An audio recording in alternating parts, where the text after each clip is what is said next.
investigated reported disturbance at Acer Plaza? 10-4 dispatcher, verify address. It's Acer Plaza. Repeat, Acer Plaza.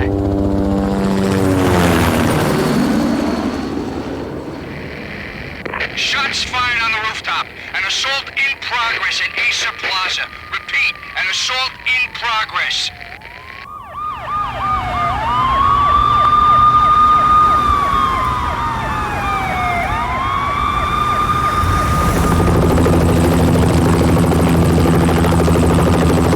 It's a war zone down here.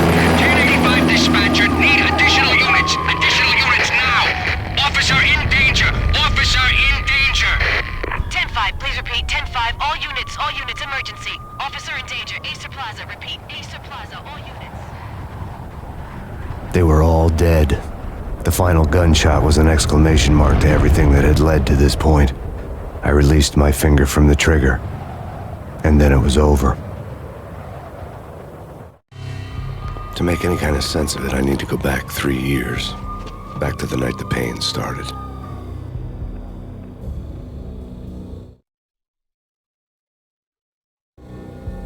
I was still on the force back then. NYPD, Manhattan, Midtown North Precinct, Hell's Kitchen. So when are you coming to work for me, Detective Payne? You'd make me work undercover in some hellhole. Sorry, Alex. Michelle and the baby come first. See? My last smoke. It's bad for the baby. That's you, Max. A regular Boy Scout. See, Alex. Still on for poker Thursday night, right? Like taking candy from a baby. Life was good. The sun setting on a sweet summer's day, the smell of freshly mowed lawns, the sounds of children playing, a house across the river on the Jersey side, beautiful wife and a baby girl. The American dream come true. Honey, I'm home. But dreams have a nasty habit of going bad when you're not looking. The sun went down with practiced bravado. Twilight crawled across the sky, laden with foreboding.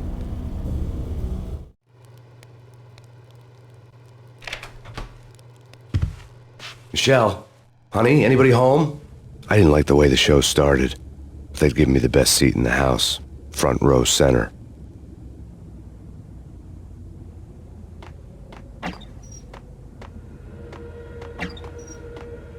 What the hell?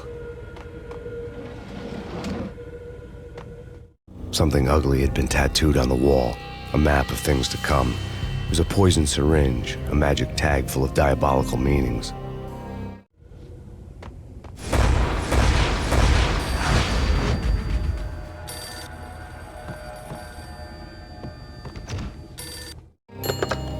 Listen, someone's broken into my house. Call 911. Is this the Payne residence? Yes, someone's broken into my house. They're still here. You have to... Good.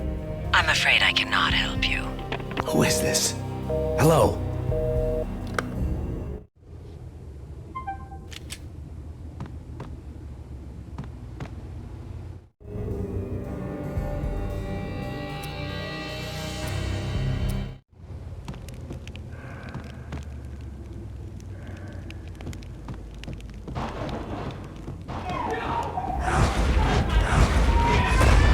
Michelle!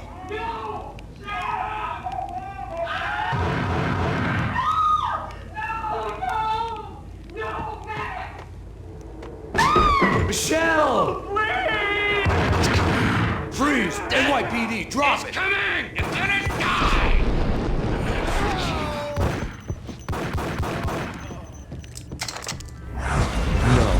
No, please, God, no.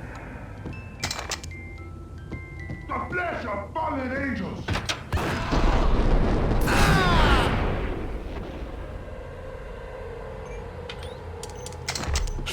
No, God, no, please, Michelle. Oh, baby.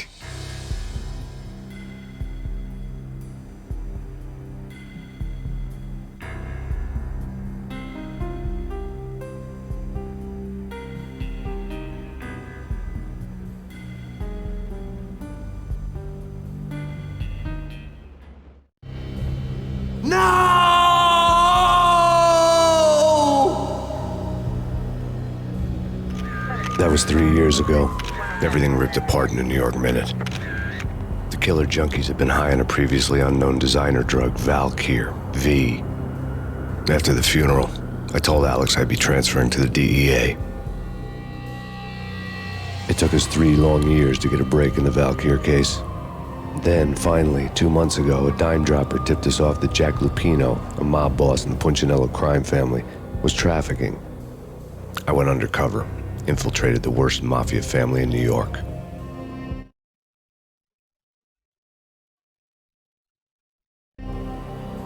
I came in from the cold and the dark.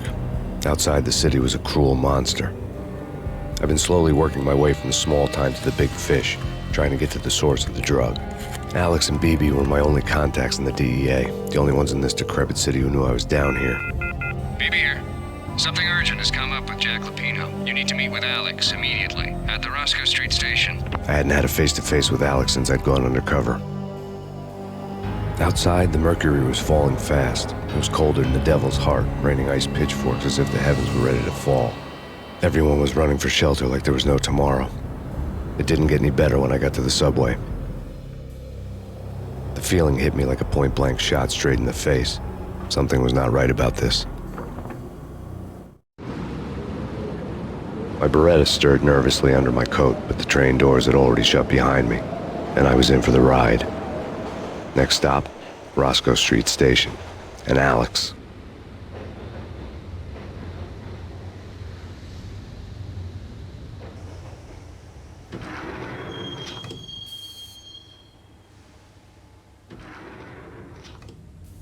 The station was drenched in gloom. Alex was a ghost, nowhere to be seen. I'd have to look for him.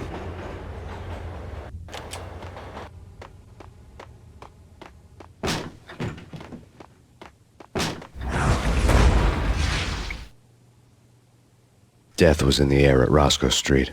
I'd have to find Alex fast.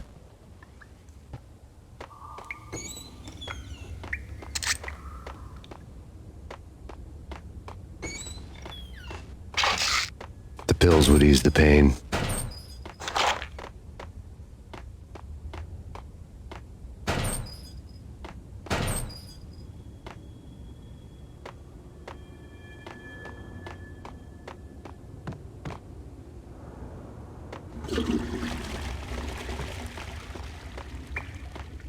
Wasn't Jake supposed to take care of this? He and Mickey are having too much fun taking care of the copy.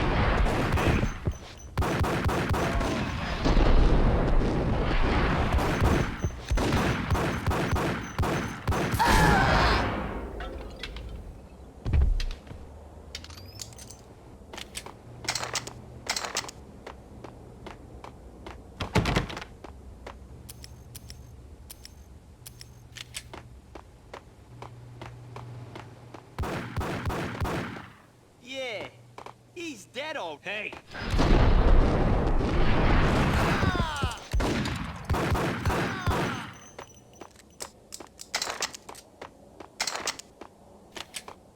Yo, guys.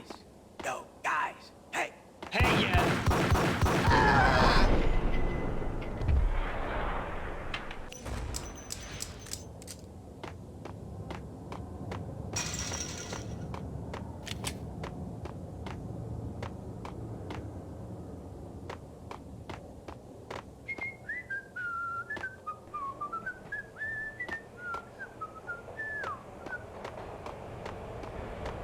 Hey!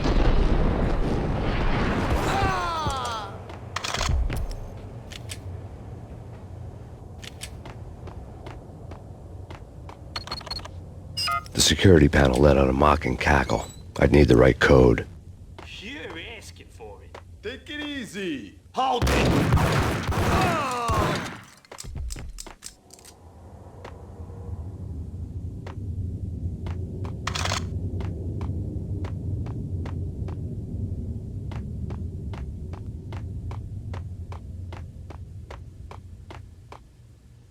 Kiss it goodbye. No, who the hell?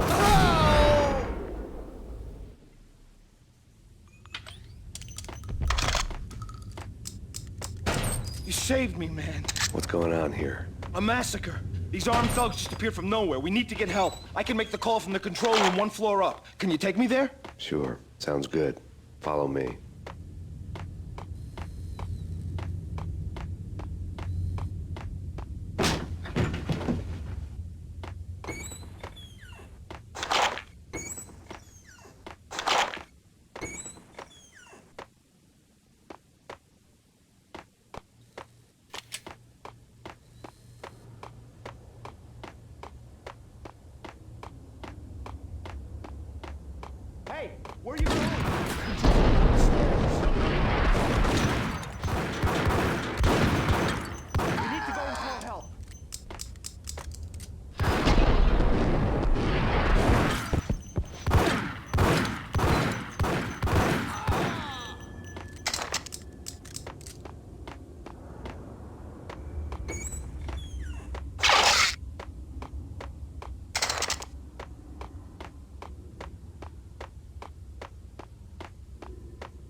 Roscoe Bank ain't exactly keeping... What the?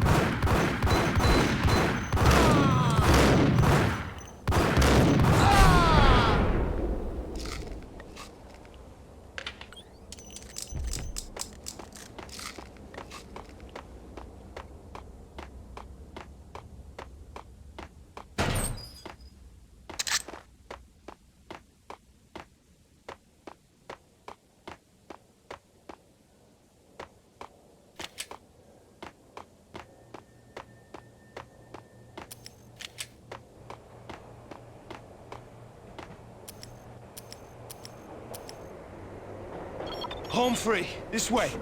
Look out!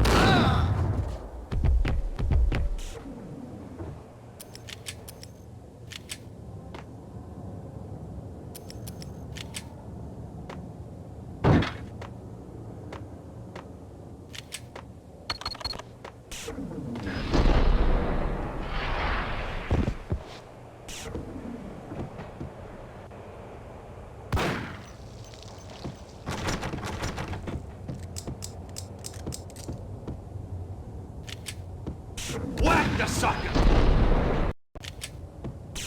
Whack him!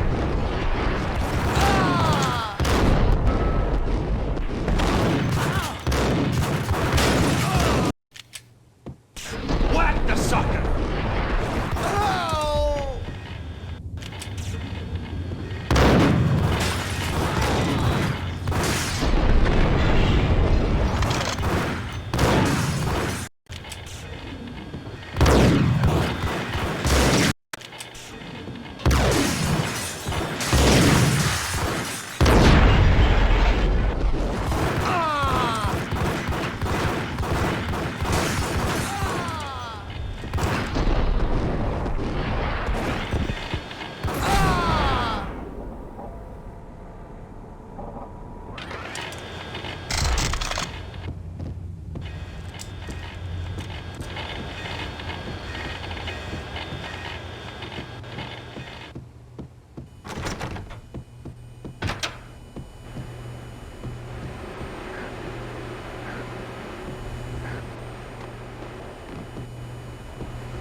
The train lit up like a Christmas tree. The power was back on.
So much for being subtle.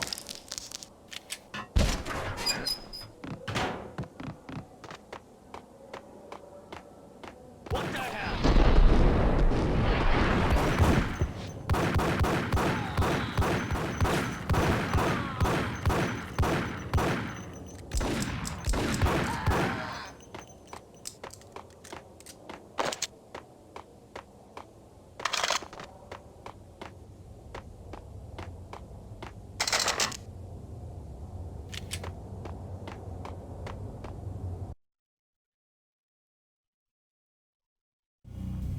The rusty door led to an abandoned part of the station, closed off since the early 40s. Something big was going down at Roscoe Street. Maybe that's why Alex had wanted to meet me here. Maybe not. One way or the other, I was going to find out.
Yeah, spooky. But also, it's like the failure count.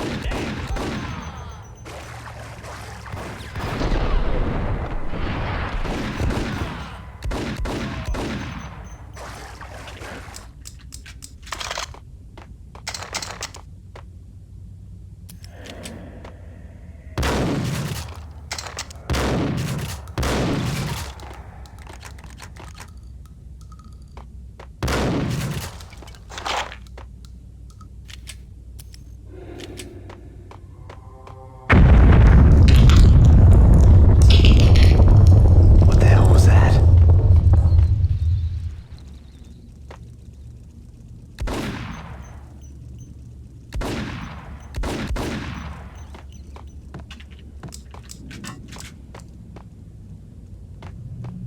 Well done here.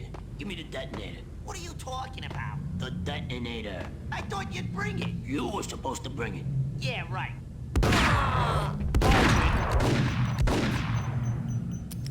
Gun him down.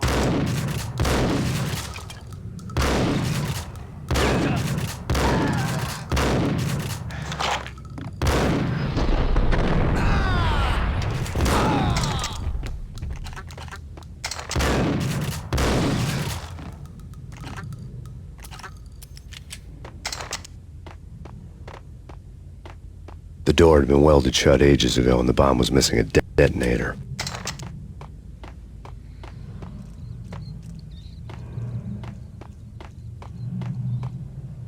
Okay, fellas. The police are on their way. New York's finest are gonna be here soon.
What the hell?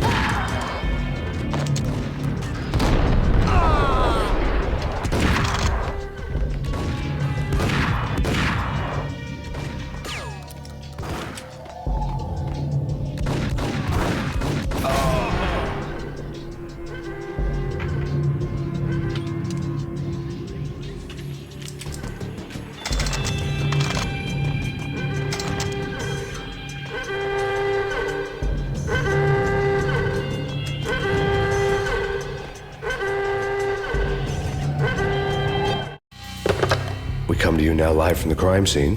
Who is this? Right back at you. This is Deputy Chief Jim Bravura from the NYPD. You are to cease your criminal activities and surrender immediately. Sure thing, Jim. Me and the boys have been talking and everyone's real sorry. They'll never do it again. Who the hell is this? Being placed at the scene of a bank robbery wouldn't have tipped the odds in my favor.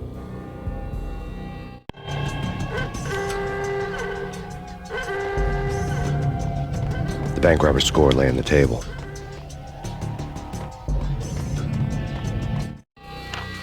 The bank robbers have been after Acer Corporation bonds.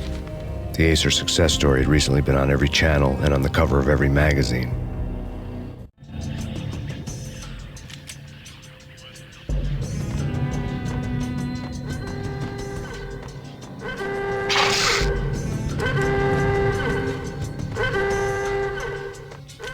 The bank robbers had left their tools on the table. Judging by the detonators, the crooks had bought enough explosives to send Lady Liberty into orbit.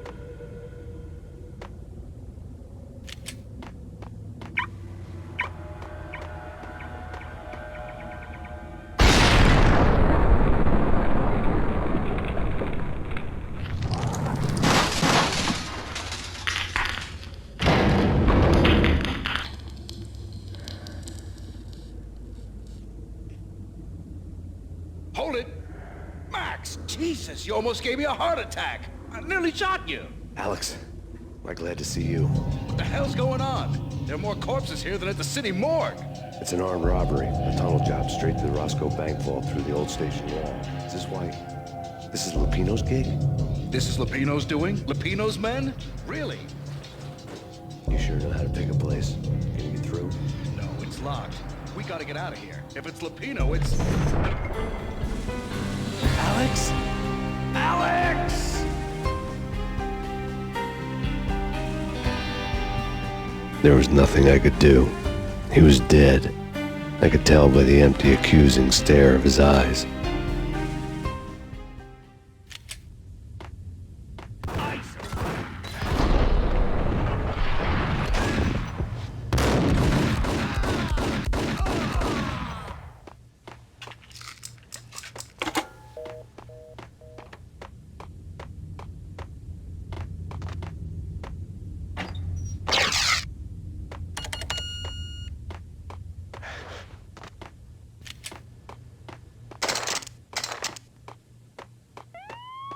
Let's get the hell out of here!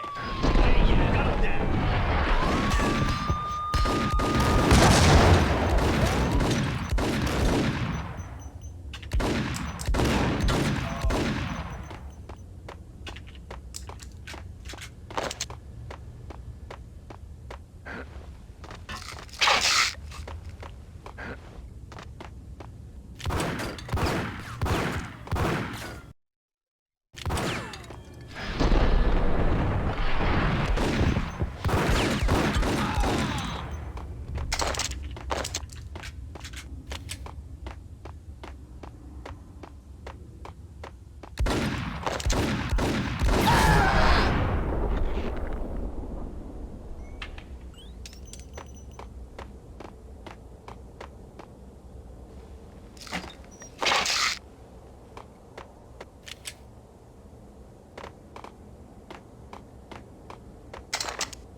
Alex had kept me relatively sane for the past 3 years. Now I didn't know how I felt. Somehow he had stumbled upon something big and ended up stepping on Jack Lupino's toes.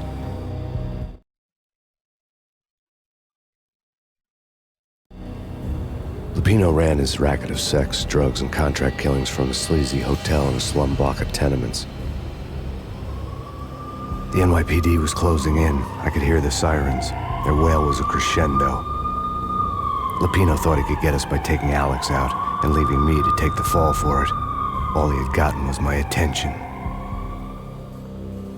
I went for the hotel first. It was a sad old thing with flickering lamps and faded colors, cheap mobster punks and tired-eyed prostitutes. I walked straight in, playing at Bogart like I'd done 100 times before. The place was run by a couple of murdering mobsters with shark smiles. The Finito brothers. Ladies and gentlemen, it's the pain in the butt. Pain to the max. You're killing me. Did you make that up yourselves or you get some wino downstairs to come up with it? Don't answer that. A rhetorical question. I got something for the boss. Lupino around? That kind of depends on who's asking. A friend or a junk squad plan. Don't answer. It's one of them, how do you put it, rhetorical questions. Lupino ain't here, but he says bye. Lupino wasn't in his cheap hotel. Instead, I ran into the Finito brothers. My cover had been blown, the door slammed shut behind me, and then I was dodging bullets like raindrops. Pain in the butt. Ha ha! Pain to the max. Junk squad kick. Gotta take it to Marble City for it. Lying down. Bring it out.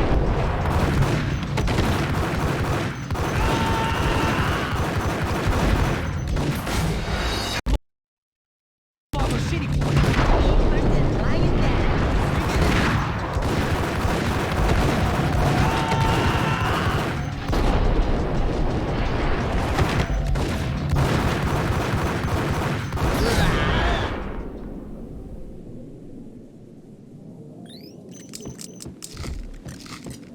the desk caught my eye.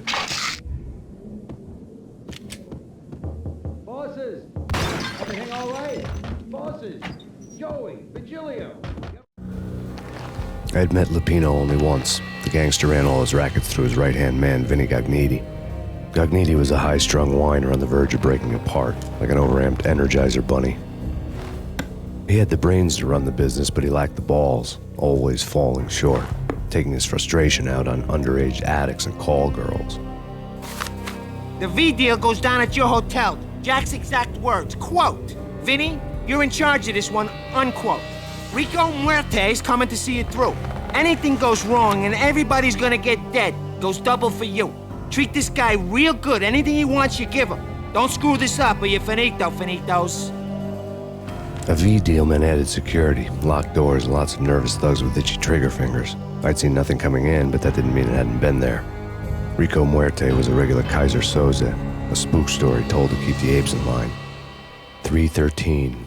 The Finitos had scribbled Muerte's room number on the note's margin. Right in there. They're not answering. Call the others. Tell them to come quick. Okay, but we can't wait for them. We gotta go in now. Bosses, we're coming in. It's Payne!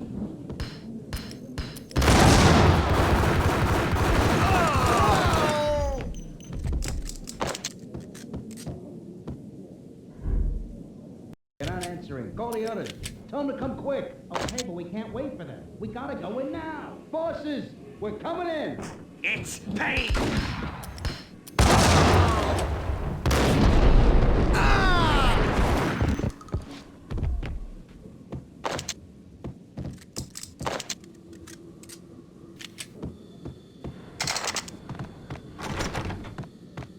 Getting out was not going to be easy. The staircase was locked and the elevator had been busted for a decade or more.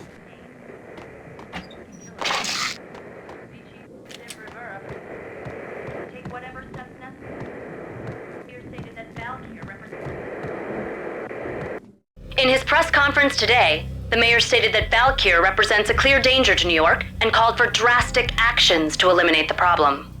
On today's top story, the Valkyr crisis worsens with the murder of DEA Special Agent Alex Balder. Special Agent Balder had been shot repeatedly from a point-blank range. The gunman has been identified as Max Payne. The noose is sure to tighten around this fugitive criminal as more NYPD units join the search to apprehend him. I had just gotten my 15 minutes of fame.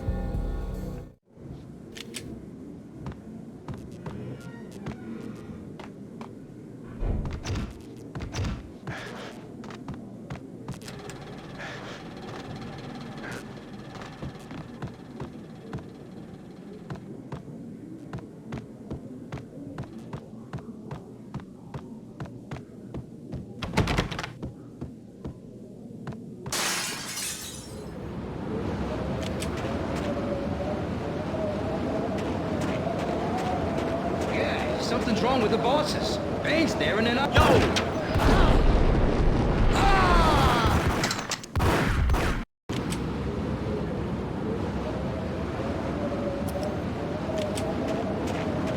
Yeah, something's wrong with the bosses. Payne's there and. Payne!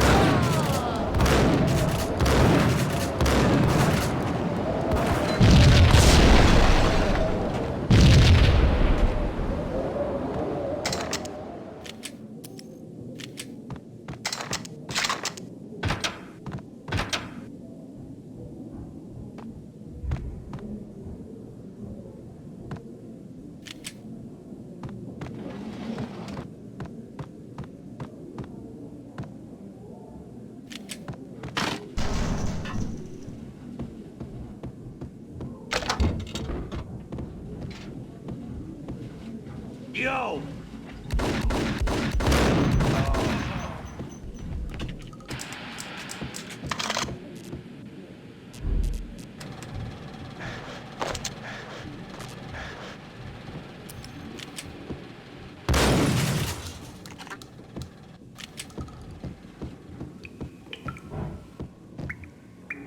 Previously on Lords and Ladies. Lady Amelia, Marquis Valentine asks for an audience. Thank you, Lawrence. My lady. Report. And now, an all-new episode of Lords and Ladies, brought to you in part by Acer Corporation.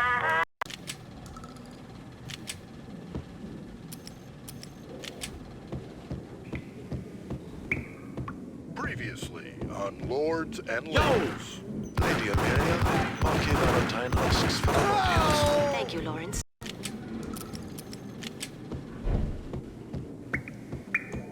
Previously on Lords and Ladies. Lady Amelia, Marquis Valentine asks for an audience. Thank you, Lawrence. My lady. And now, an all-new episode of Lords and Ladies, brought to you in part by Acer Corporation.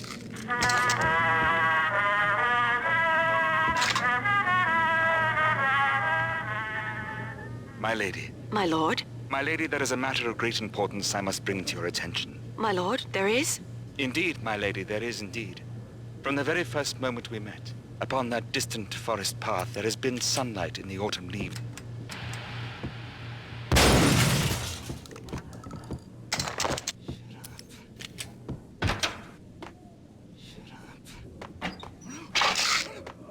V-head junkies could go off without a warning. I had to be careful.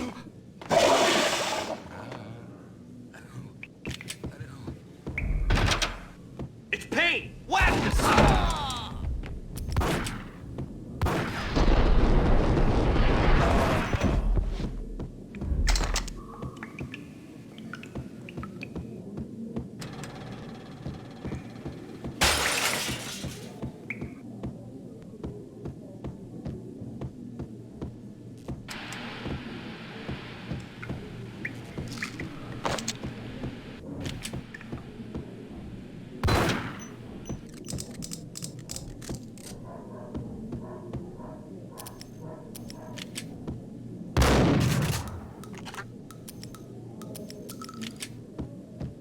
Piece of crap! Oh, careful. It might kick back. Whack the sucker!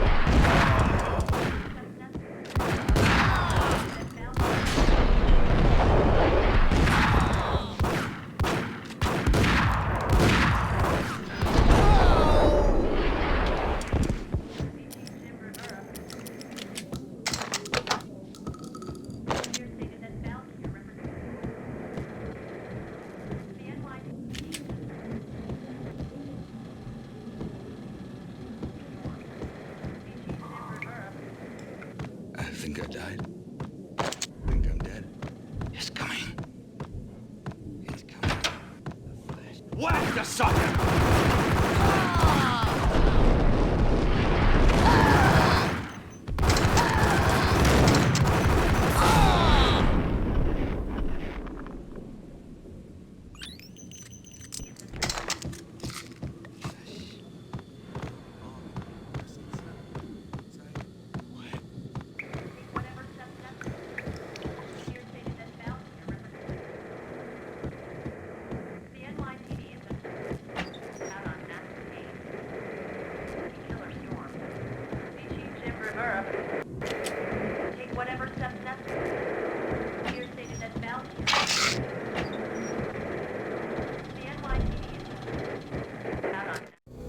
Tonight, the city's fight against the nightmare drug Valkyr took a turn for the worse as DEA Special Agent Alex Balder was found brutally slain at the Roscoe Street subway station.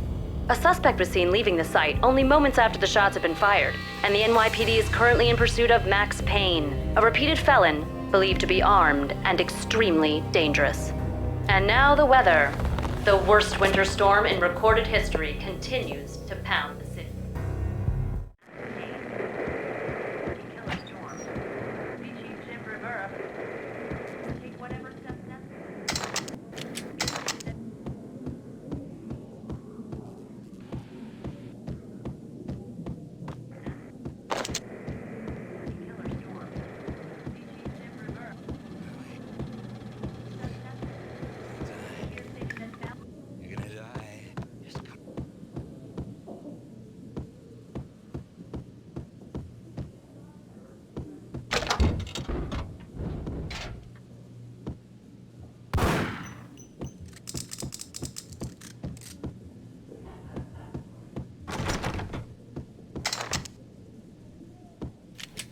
I'd found Muerte's room.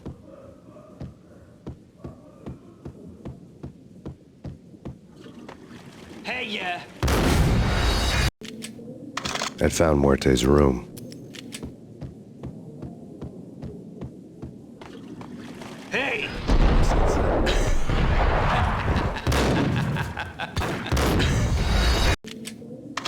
I'd found Muerte's room.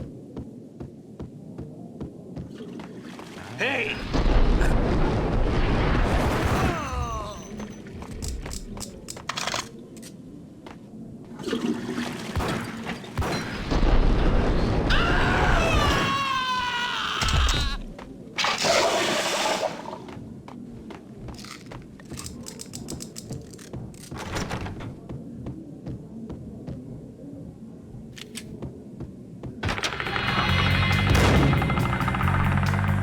Muerte had received a letter.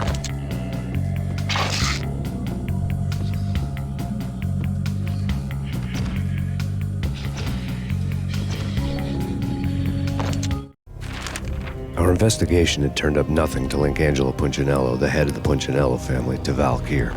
All tracks had ended with Jack Lupino. The letter in Muerte's room was signed by the Don himself. It was the first hint that the Kingpin knew what was brewing inside his syndicate. The trouble you got into after the Chicago screw-up. The Punchinello family bailed you out. You have been waiting for a chance to pay us back. One of our trusted boys has a monkey the size of King Kong on his back. We need your special skills for backup on a major deal. Collecting evidence had gotten old a few hundred bullets back. I was already so far past the point of no return I couldn't even remember what it looked like when I had passed it.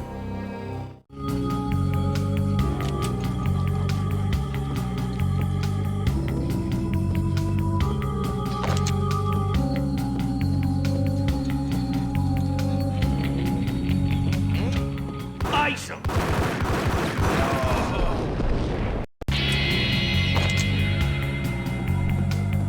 Who was that? Whack him!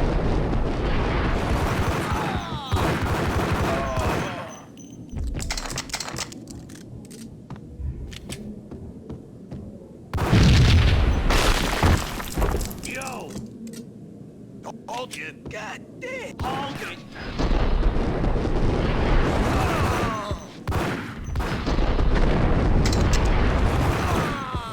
Hold you. God damn! I thought it was a bomb for sure. What the hell?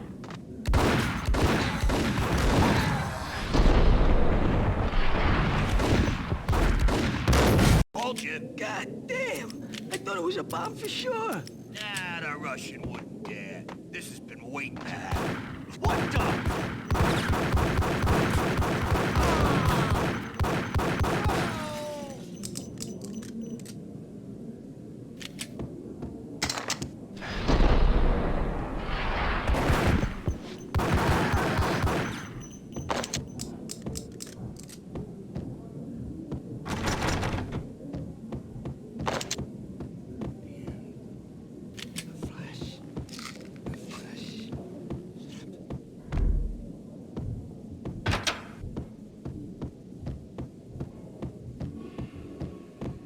The hooker had left her diary on the table.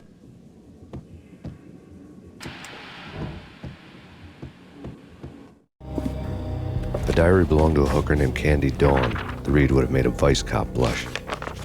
Had talks with the mystery hag over the phone again. Sent her the latest One-Eyed Alfred tape. As long as the hag keeps paying for the tapes, the old man could come every day for all I care. She had a nice sideline, making secret X-rated flicks of her clients and selling them to the highest bidder. It would get her killed if her V-fix for the day didn't do it first.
The old service elevator rumbled down to the bowels of Jack Lupino's hotel.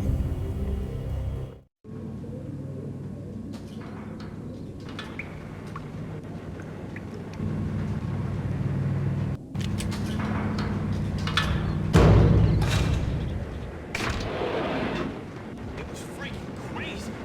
The cops were doing a full-scale siege next door. More traffic than run there.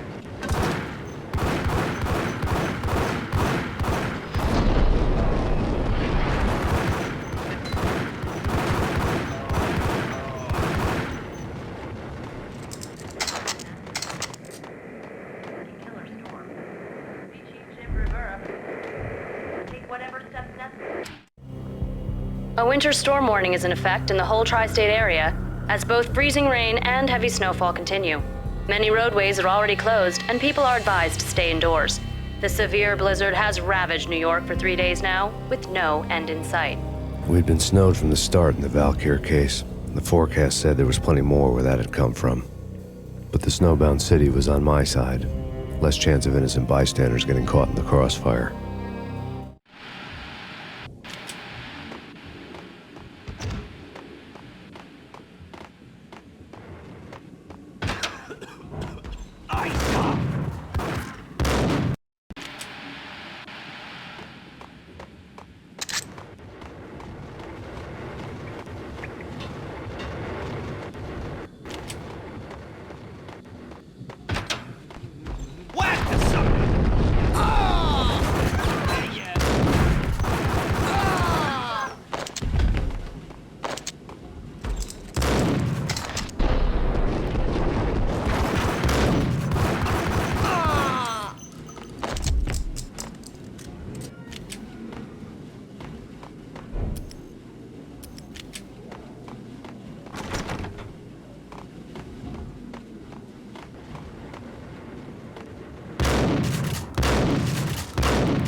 Exhibit number 1, a newspaper.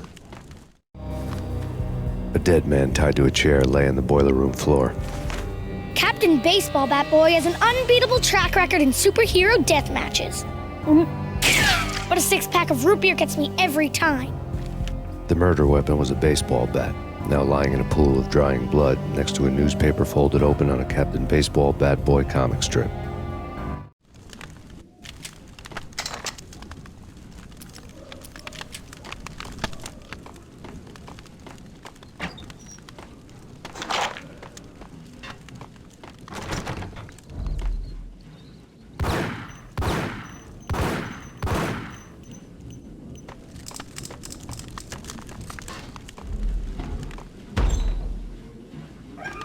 Take vampire movies. Why are they always set in L.A. or Mexico? They can't even get it. Gun them down.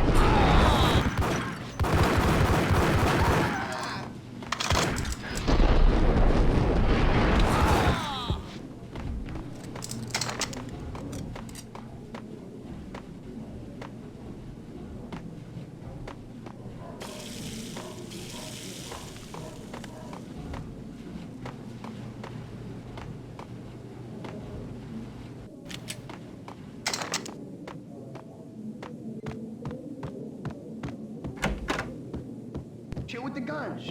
Trust me, you don't want to piss Muerte off. Gentlemen, let's do business. Green for green. Cheers at green-eyed angels. Amen.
A lifetime ago, this would have gone down as a narcotics arrest.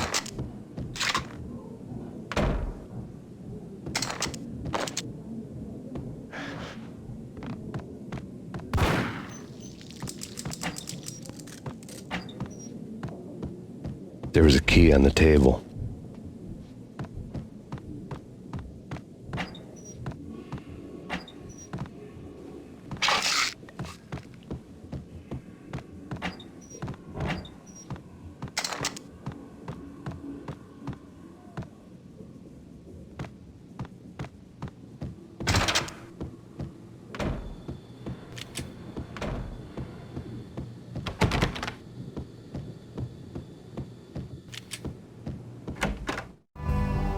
Two mad dog killers, ready to murder each other. They step into the next room, and I'm thinking, now they're gonna do it. But no. They sit down in front of a TV and solve their differences with a kung fu fighting video game. I tell you, Candy, I was so depressed, I strangled them both with the video game cables. Oh, Rico, you're so bad. I am, ain't I? Rico Muerte, big-time hustler. Who the hell? It's that cop. Muerte went for his gun.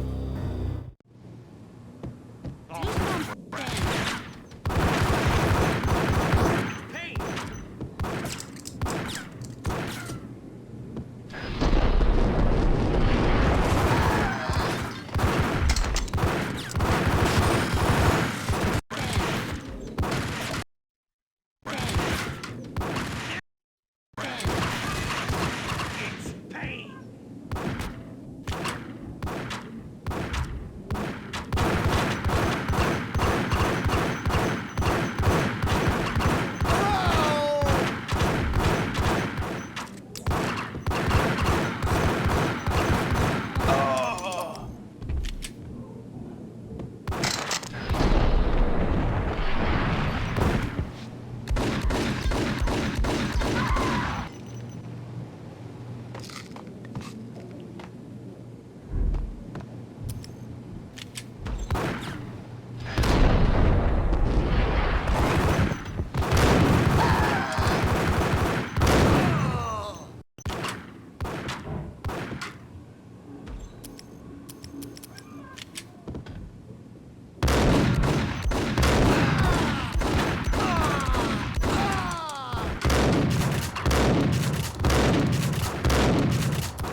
The antique switchboard was still in use.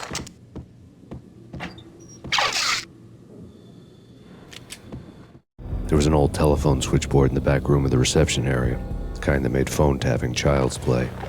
It wasn't hard to picture a fat pimp sweating with headphones on, listening to his hookers talk dirty and fake orgasms over a web of party lines, the blood veins of New York. Right now, there was a different set of moans and groans going on.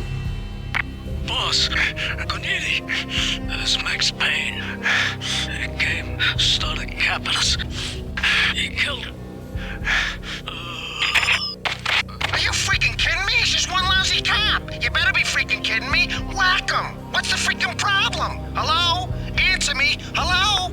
The word was out. A deadly virus released into the city's corrupt circulatory system. Something wicked this way comes. Max Payne at large.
Turn around, walk away, blow town.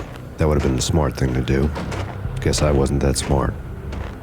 Lupino's tenement buildings were a seedy hangout for all kinds of sleaze. A liquor store, a pawn shop, a laundromat full of mobster bookies and loan sharks. The list went on. The how and why of it was a mystery to me, but they knew I was a cop. They knew I was coming, and they were going to get real trigger happy about it. I got to see Lupino's hangout all lit up. A bomb went off, turning snow into liquid gold. A pillar of fire lifted the remains of a car straight up into the air. The flames were highlighted on the hood of a black Mercedes-Benz as it coasted down the street real slow, as if the driver didn't have a worry in the world. I got a good look at the man riding shotgun. It was Vladimir, the head of the local Russian mob, the fly in Don Punchinello's soup. The ringing in my ears was the sound of a mob war being waged.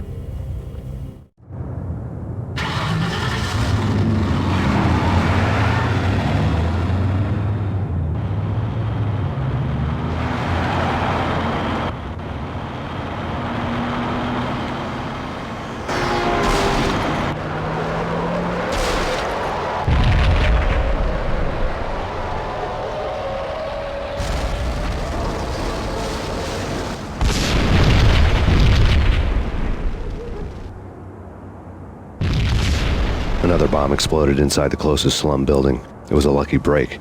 The goons inside were spooked, but luck always came with a price tag. More bombs could still be ticking inside, and the cops would already be on their way. Jack Lupino's suite was on the top floor. At least it used to be, before the explosive makeover.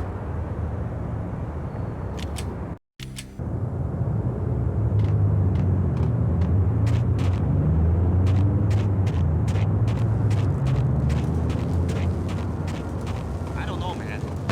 Yo!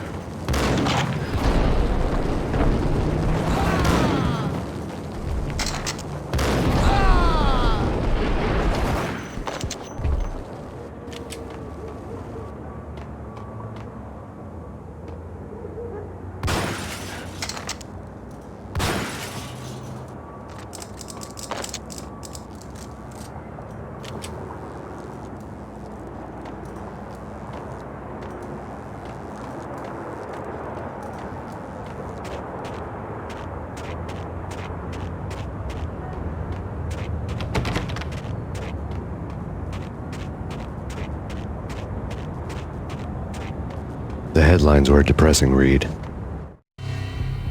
The headlines were screaming bloody murder. The storm was a screaming duet with the approaching prowl car sirens. It was all a scream when you were down for the count and wanted for murder.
The whole building was rigged with explosives.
A beaten-up phone in the entrance hall was ringing. It could have been just a junkie in need of a fix, but it turned out to be something more sinister than that. Am I speaking to Mr. Payne? Who wants to know? My name is Alfred Wooden. You must hurry. The police are on their way. Tell me something I don't know. They know you're there. How? And what's it to you? I will contact you again. The cops arrived, sirens singing in the off-key harmony of a manic depressive choir. I had a few minutes while the SWAT team would go through their usual routine. By the time they busted in, I needed to be long gone. Max Payne, this is Deputy Chief Jim Bravura from the NYPD. Drop your weapons and come out with your hands above your head.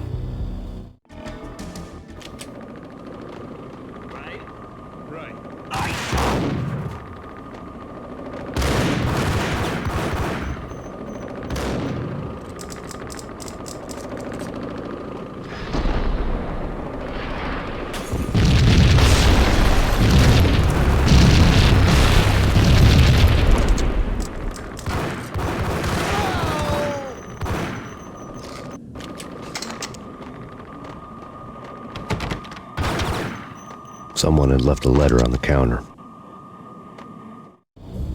Suddenly it all made sense. The bombs, the Russian mob boss making an appearance in person. Gognitti was his usual self, all talk and no walk. After our hit, the Russian has only a couple of guns left and they can be bought. There's no freaking way he has the guts to try anything after that. As it turned out, the Russian had plenty of guts. One thing you could count on, you push a man too far and sooner or later he'd start pushing back. Stop! Max Payne, this is your final warning. Hold her right there! Surrender or will be forced. There was a key on the shelf.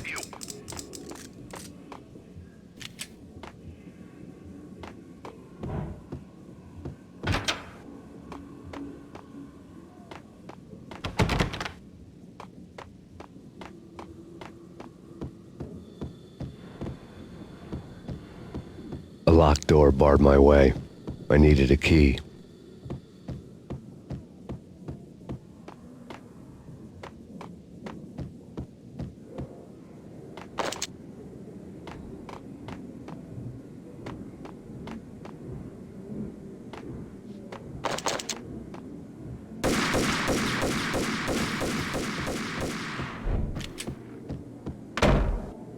Hey, yeah.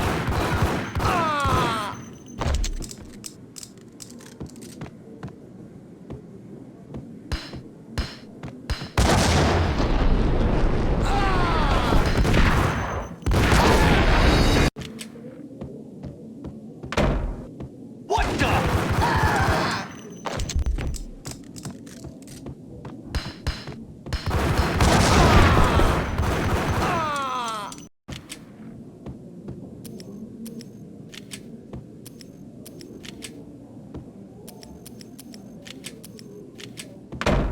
What the hell?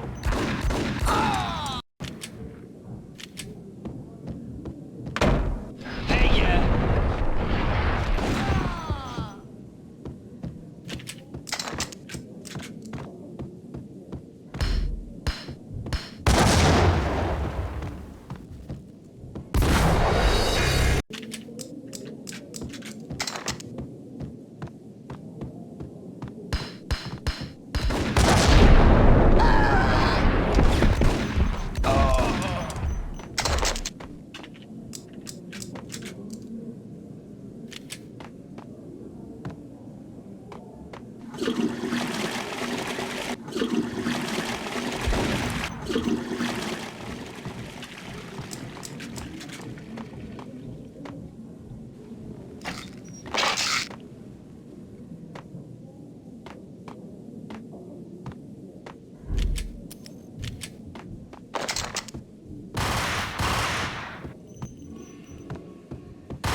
bombs had destroyed all the stairs up to Lupino's office. The alternate route led there by way of adjoining rooftops.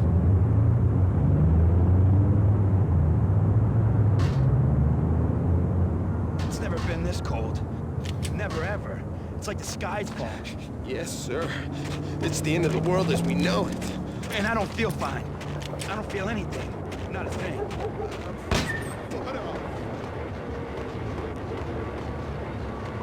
To get to the roof, I'd need to get to the elevator through the locked door up ahead.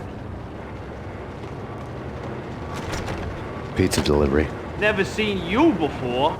Buzz off, Joker.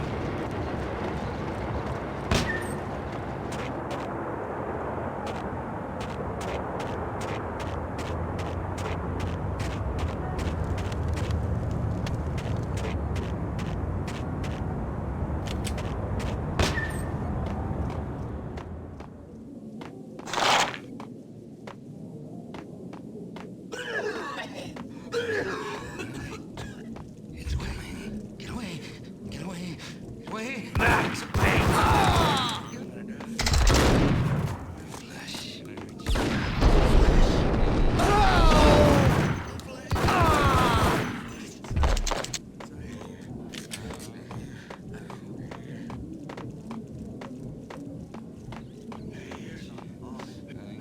Yo! It's all this inside!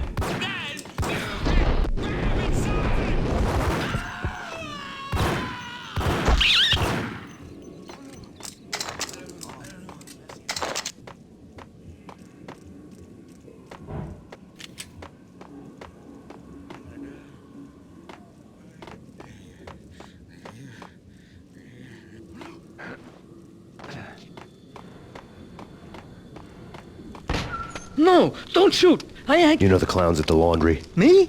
No. You're no good to me then. What? No, the laundry, yeah. I know him, yeah. Get me in there. Okay.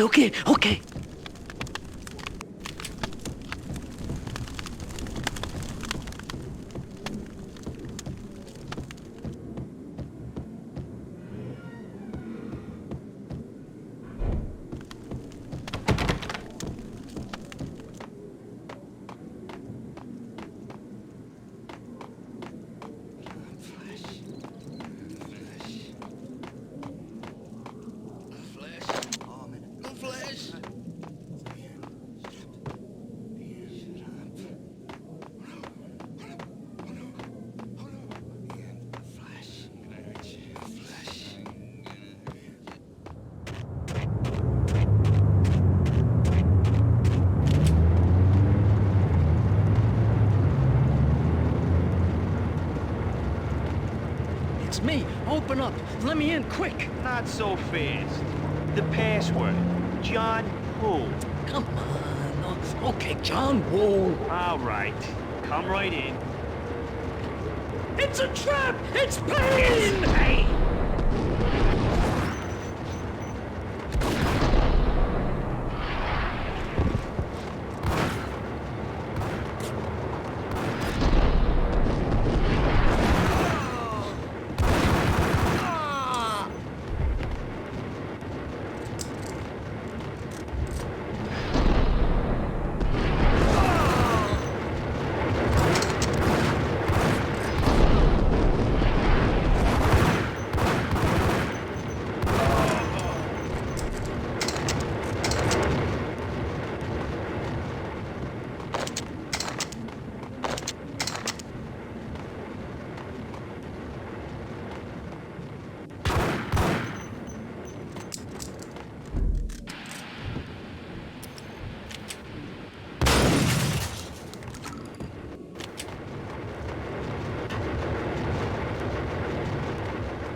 New York City is in crisis tonight, with reports of Valkyr-related gang war in the streets of the Bronx. Apparently, Max Payne, wanted for questioning in connection with the slaying of a DEA special agent earlier tonight, is waging a one-man war against his former partners in crime. Among the listed casualties so far are notorious mafia members Joey and Virgilio Finito, as well as Rico Muerte, himself a fugitive from the law, and a suspect for several murders in the Chicago area. The NYPD has been placed on full alert. A citywide APB has been put out on Max Payne. Deputy Chief Jim Bravura has promised to take whatever steps necessary to bring him to justice. What those steps may be remains to be seen. For NYCNN TV News, this is Kira Silver.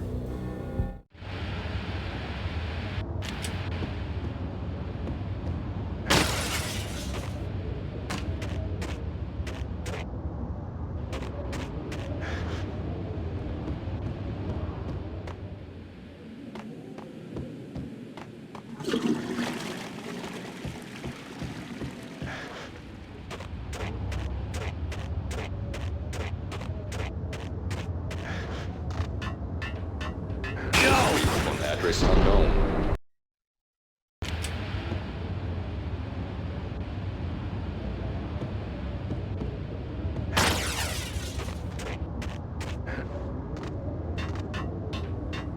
This week on address unknown. What the hell? I don't want to go there. It's the last place I want. But that's where I'll...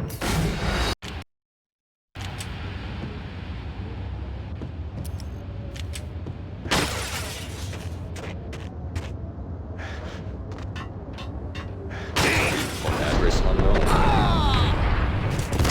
I don't want to go there. It's the last place I want. But that's up anyway. Only it's not me talking to that pink flamingo, but someone who looks the part down to the finest detail, except that he's evil. I'm hiding in the shadows, watching it all unfold. The flamingo speaks. He can speak here. It says, "Mirrors are more fun than television." That's mirrors are more fun than television. Somehow I know this, just don't ask me how. And I, not me, but my double, nods and smirks at this like it was the funniest thing in the world. And then something goes wrong, and suddenly they know I'm there, hiding behind them, and they both turn to look at me with cold eyes. And the flamingo speaks again.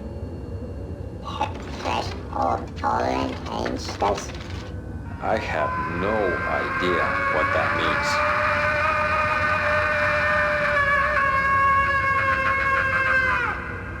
And that's when I always wake up to my own scream in that brightly lit white hospital room.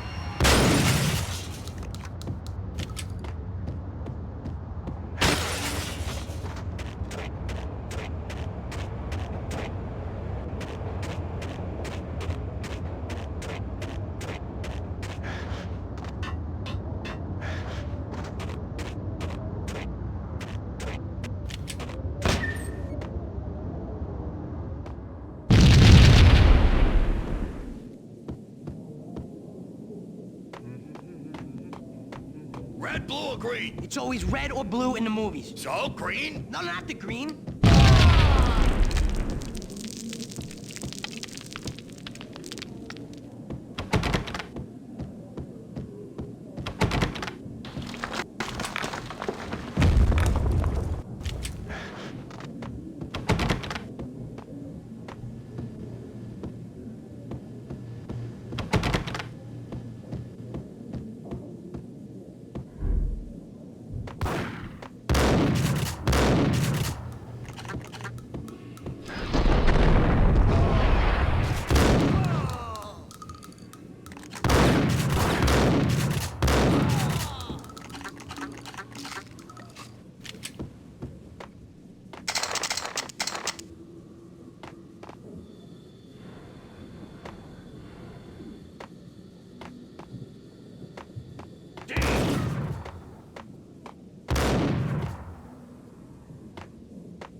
Vinny Gognitti. Just the man I've been killing to see. Payne?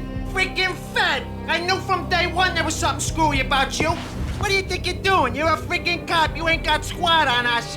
You can't just come in here waving your piece like it meant something. Yeah! Oh my God! Oh God, you shot me! Ah! You're dead, Payne! And what the hell are you waiting for, you apes? Kill him! Kill him! With pleasure, boss. Gognitti bailed. I made like Chow Yun Fat.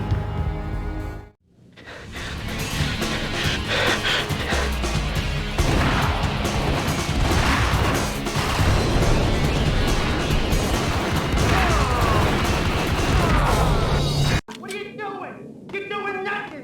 What are you doing? This is war! Freaking war!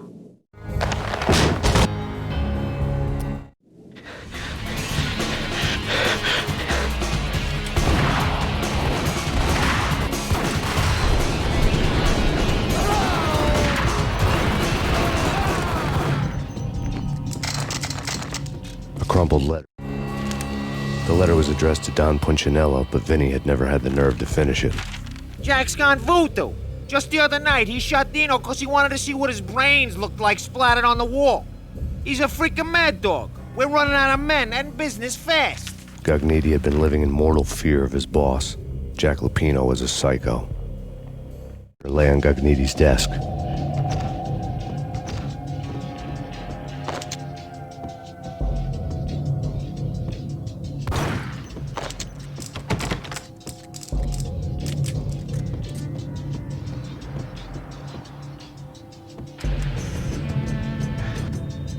Vinny Gognitti was running scared.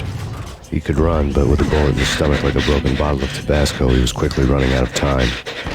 He knew where his boss was, and I wanted to square things up with Jack Lupino. Gognitti would be moving fast. I don't know about angels, but it's fear that gives men wings.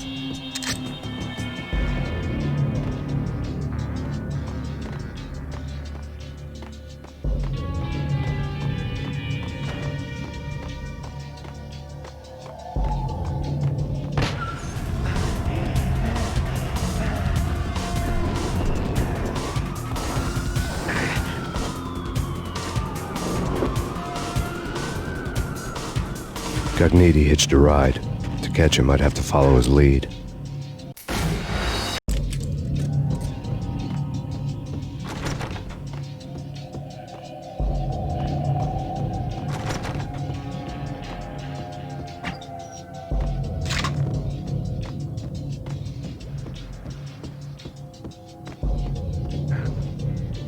Vinny Gognitti was running scared. He could run, but with a bullet in his stomach like a broken bottle of Tabasco, he was quickly running out of time. He knew where his boss was, and I wanted to square things up with Jack Lupino. Gognitti would be moving fast. I don't know about angels, but it's fear that gives men wings.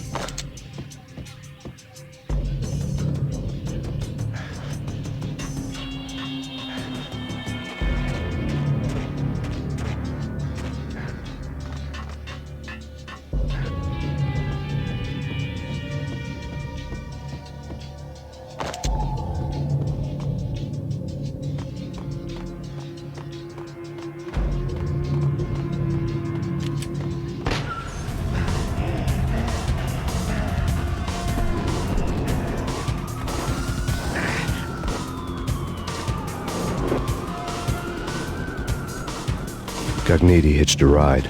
To catch him, I'd have to follow his lead.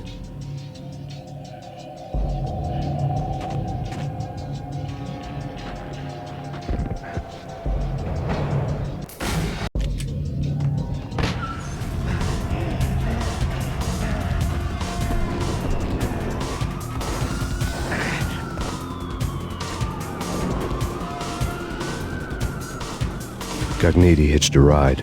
To catch him, I'd have to follow his lead.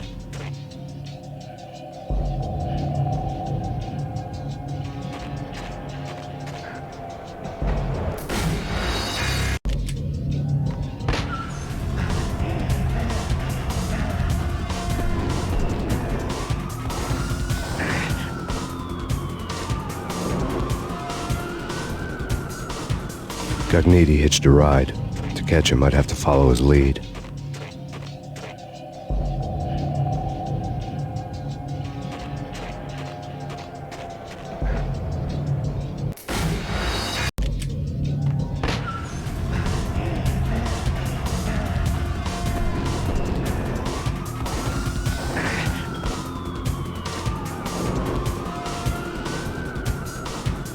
Gagnetti hitched a ride. To catch him, I'd have to follow his lead.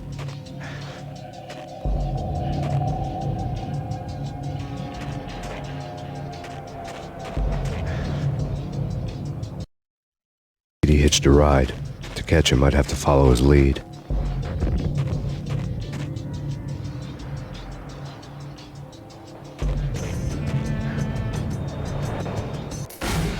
He hitched a ride.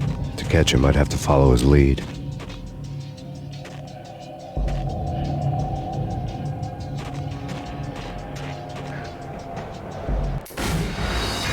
He hitched a ride. To catch him, I'd have to follow his lead.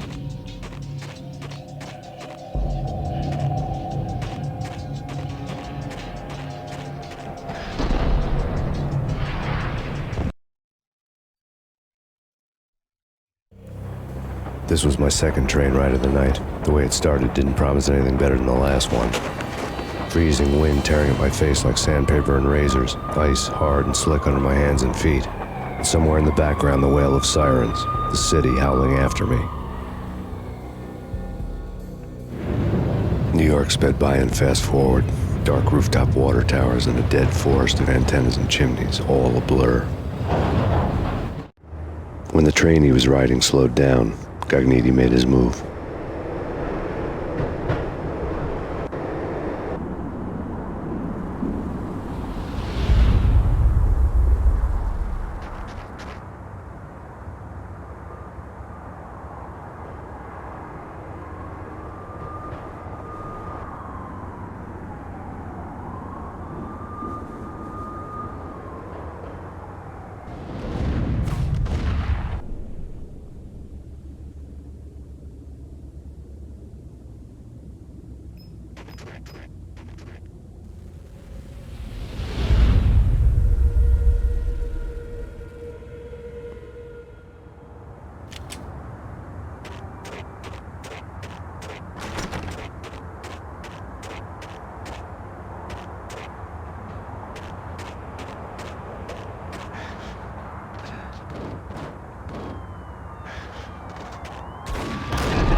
Payne! He's coming down the stairs! Shoot the bastard! Hey, okay, boss, you got it. No problem. Hey!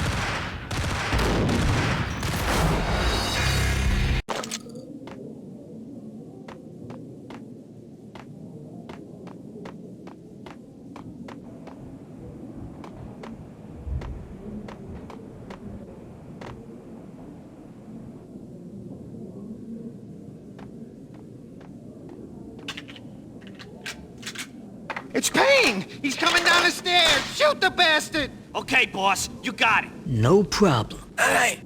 What the?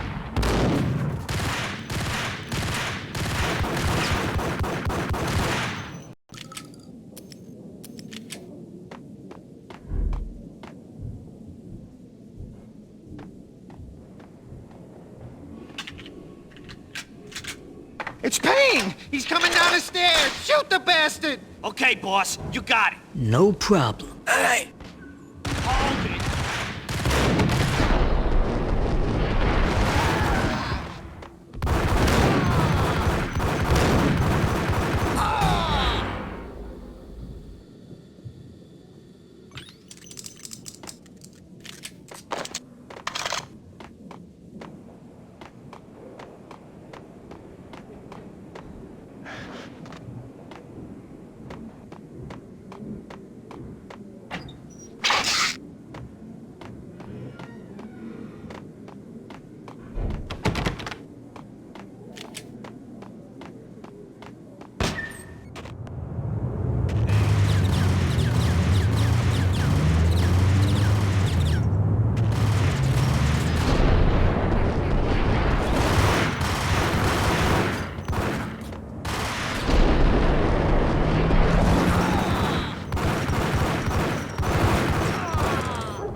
What the hell?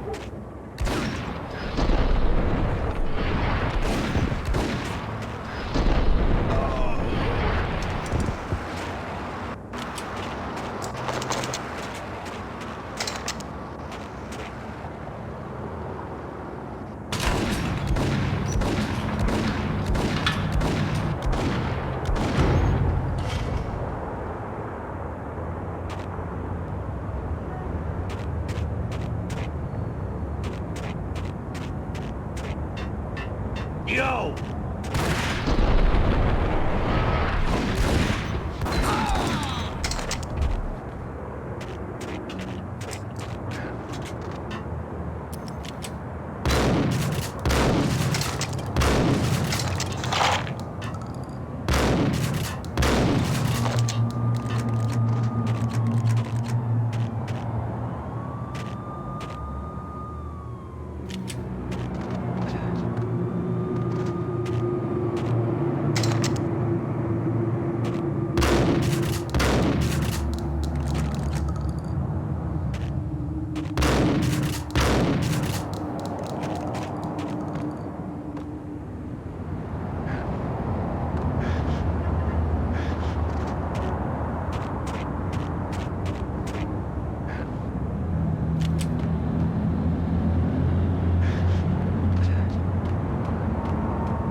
Payne has nowhere left to go. We are very close to capturing him. You'll get a full statement then.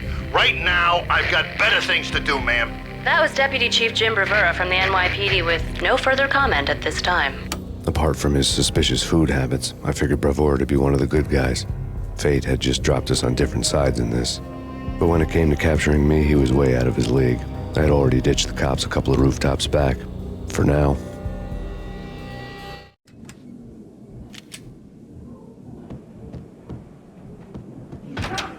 I can hear him. Ready?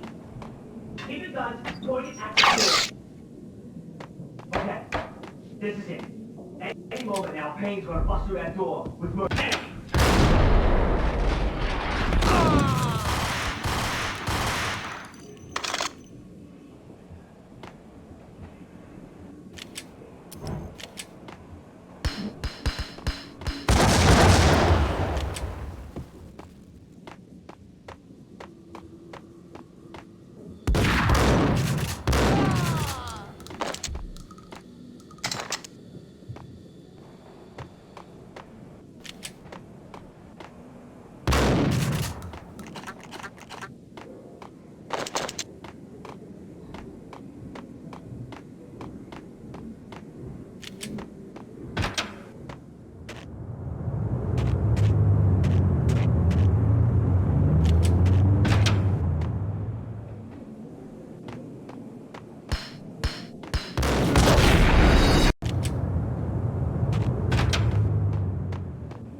Open, goddammit! Payne! I'll kill you, you lousy freaking cow! Whack it, sucker!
Magniti ran out of steam in a dead-end alley with steam boiling out of the sewer grates like all the fires of hell were burning high beneath us.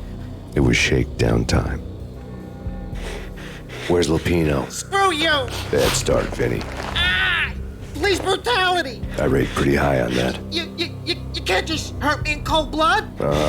Just keep telling yourself that. Listen good, Candyman. I'm not gonna be anybody's fall guy. I want to know where your boss is hiding. There was no glory in this. I hadn't asked for this crap. Trouble had come to me in big dark swarms. The good and the just were like gold dust in the city. I had no illusions. I was not one of them. I was no hero. Just me and the gun and the crook. My options had decreased to a singular course. I'll tell you, just don't hurt me no more. Lupino's at Ragnarok, the nightclub. Book me, take me, hold me to the freaking jail, just don't hurt me. Your rights will be read at your funeral.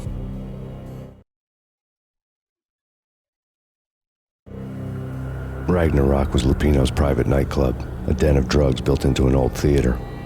I knew what waited inside. P-head junkies ready to explode in random acts of senseless violence, and Lupino's goon squad, the worst stone-cold killers this side of hell. Ragnarok was as inviting as a headache, flickering and flashing to a machine gun beat. The belly of the nightclub was a gothic theme park that began with bondage games and led to the nasty stuff from there. As subtle with its dark message as a cop killer bullet through the heart. Like father, like son, just like Jack Lupino.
The book had never been a best.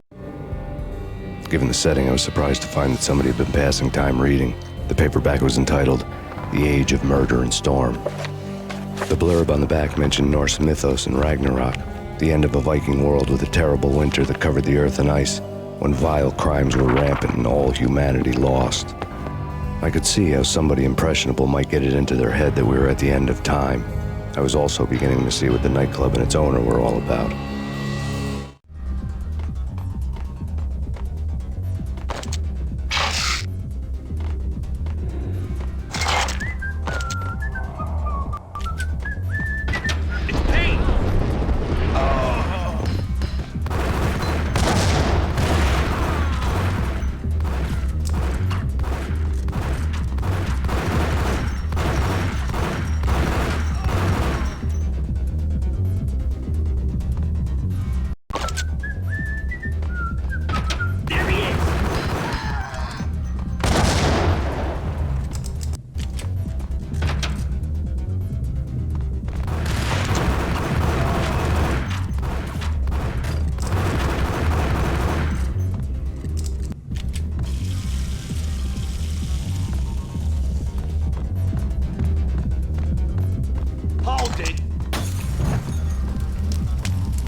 Yo! What the?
Books on the occult had been piled on the table. The room was stacked with light reading, such as Necronomicon, Witchcraft, and Paradise Lost.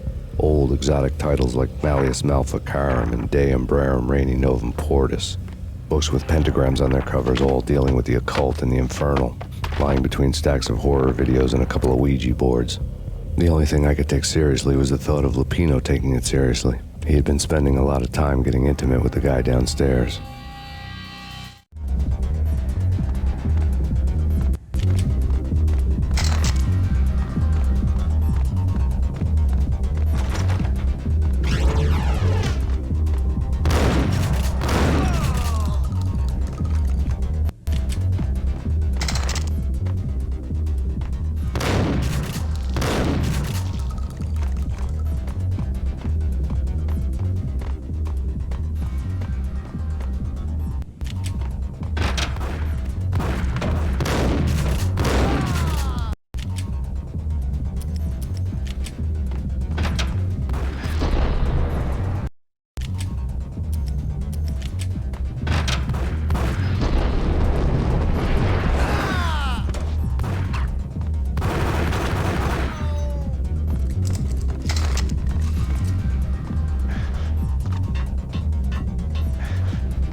The backstage area led to Lupino's inner sanctum. The hot air inside was like an invisible wall, thick with incense and something else, a sickly sweet smell that made you gag. This was the rotten core of the Big Apple. Lupino lurked somewhere ahead, like a spider at the center of his web, waiting. The vapors in the air started to make my head swim. Torn pieces of a letter lay scattered on the sofa.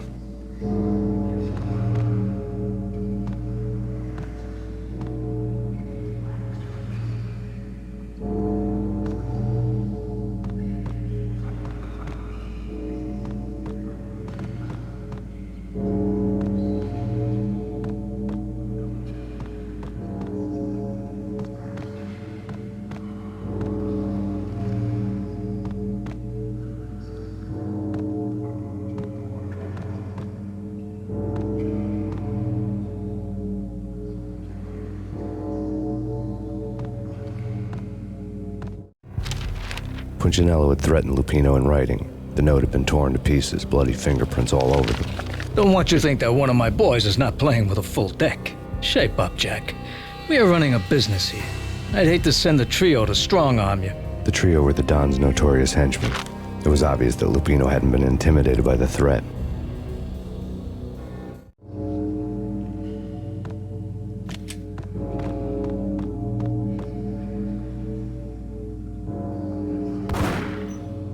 The flesh of fallen angels!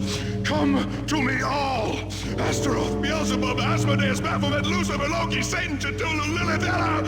Blood to you all! Secrets living under the skin. I've seen it. The corruption of flesh. I'm the wolf, yeah! I am the wolf! It's close. It's coming. You have come. A witness to the end of time. What the? It's now! I will rise to her side! I don't need the wolf! Living under the skin of reality. I've seen it. The corruption of flesh. I'm the wolf, yeah! I am the wolf! It's close. It's coming. You have come. Witness to the end of time. It's close. It's coming. You have come. A witness to the end of time. It's now! I will rise to her side! I don't need the words! I'm beyond the words!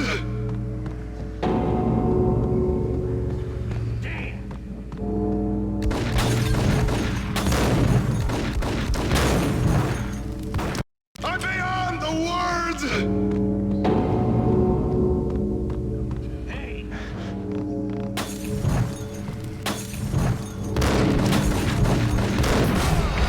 I'm beyond the words!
hell?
I had known there'd have to be a catch in it somewhere, and this one was the Empire State Building of catches.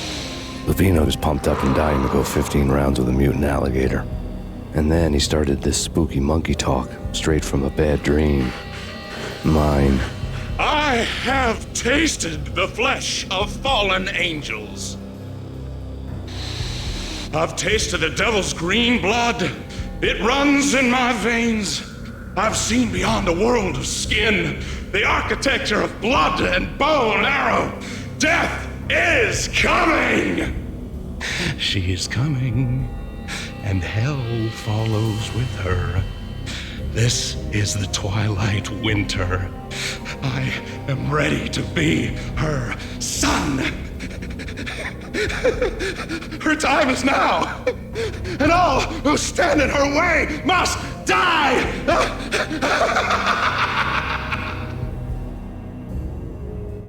Die! You'll die! You'll die! Now! All die!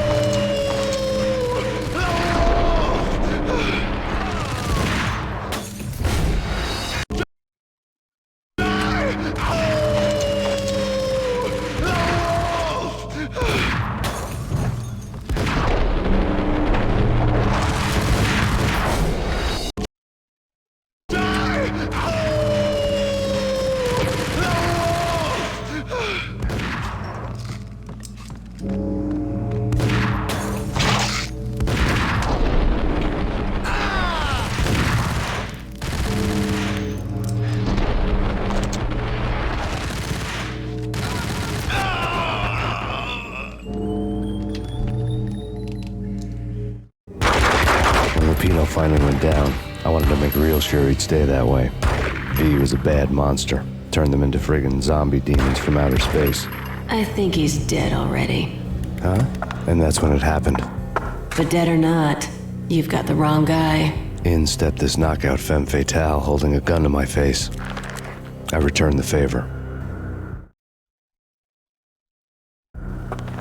Lisa Punchinello. Lisa Punchinello was the Don's wife. Mona Sachs. Lisa's evil twin. Your safety's off, evil twin.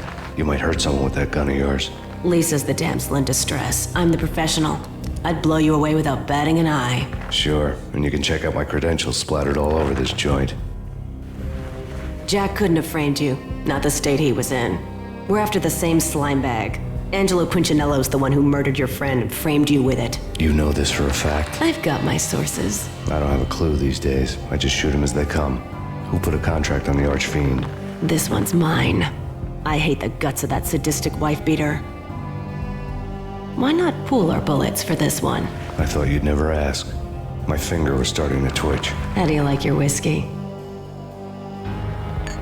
I'm easy, as long as you don't try to slip me a Mickey. You're a real angel, Max. It was good stuff. Tasted sweet as honey going down. Nothing personal. Can't risk you going berserk and getting Lisa killed.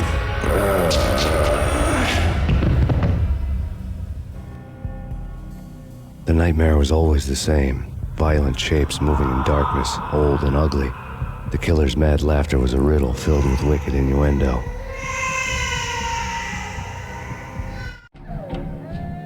Somewhere, the baby was crying.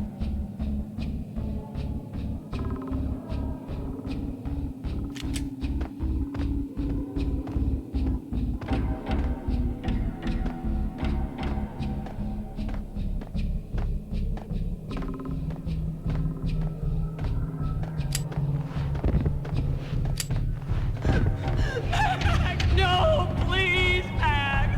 Why? I didn't mean to. I'm sorry.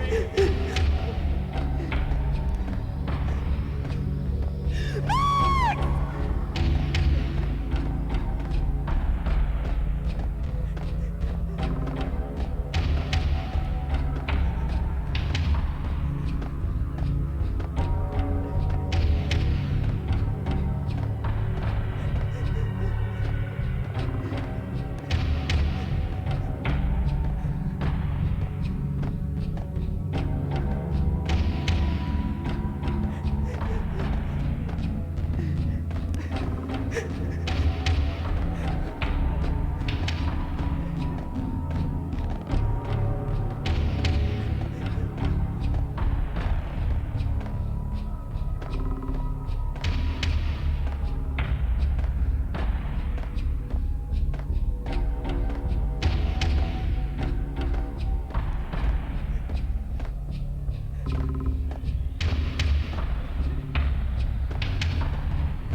Max, no, please, Max. Why? I didn't mean to. I'm sorry.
should have known it when we found you snoring next to Lupino's corpse.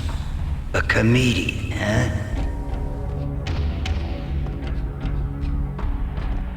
The pictures were filled with good old times. Alex and I had a few moments of glory between us. Crime-fighting comrades, the best in NYPD DEA collaborative team. Good-hearted macho bullshit like that. I would have given anything to have him here as my backup. No such luck. No luck at all.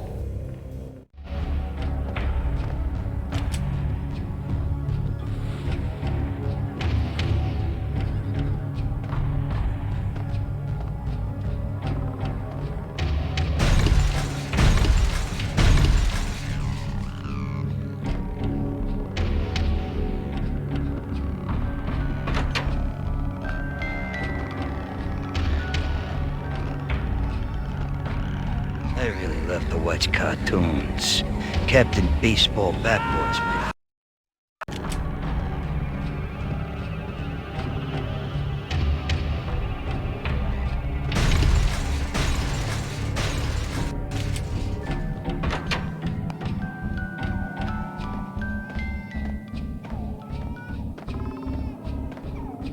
I really love to watch cartoons. Captain Baseball Bat Boys, my favorite.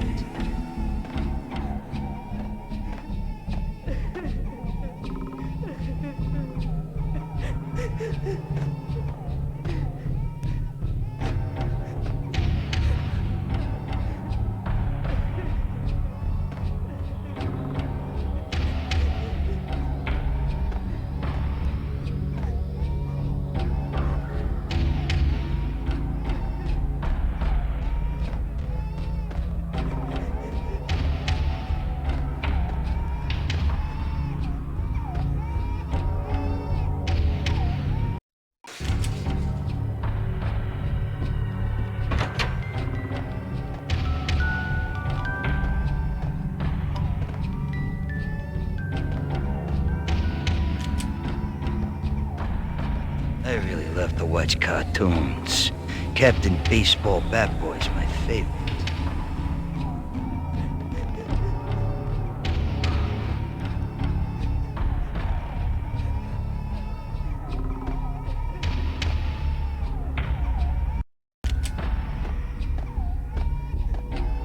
I really love to watch cartoons. Captain Baseball Bat Boys, my favorite.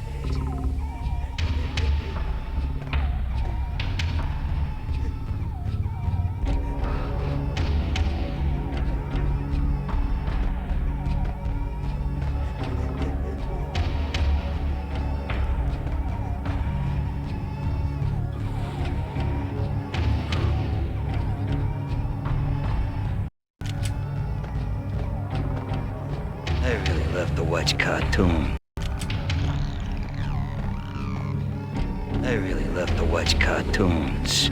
Captain Baseball Bat Boys, my favorite.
No, please, God, no.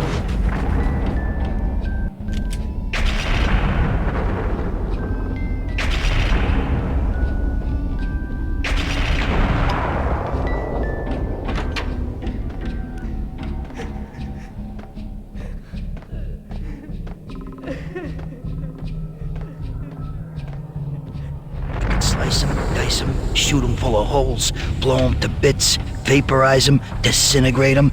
No matter what you do, they'll still be back, good as new. Michelle's diary lay on the table. Michelle was working part-time in the district attorney's office. Her diary was open on today's entry, her handwriting all pretty curves. An army dossier found its way to my desk yesterday. Valhalla? Isn't that a Norse myth? Something about Vikings? I tried to tell Max about it, but he was busy, that cute frown on his brow. Guess it's nothing, just a mix-up at the courier service. From now on, I would always find time for her. It was a hollow promise. Too little, too late.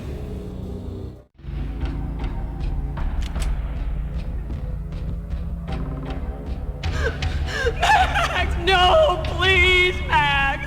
Why? I didn't mean to. I'm sorry.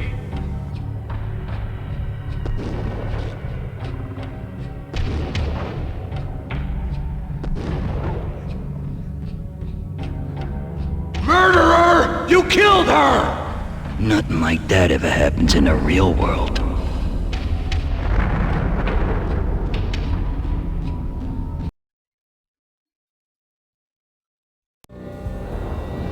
I woke up in a bad dream. My head felt 2 sizes too small for my brain. Max Payne. I envy your name. And the killer was smiling. Pleased to meet you. I'm Frankie the Bat Niagara. Niagara, as in you cry a lot?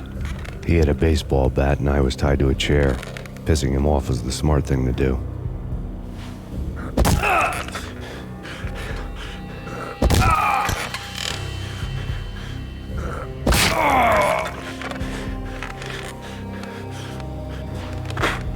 Nothing wrong with a little laugh now and then. Take me, for example.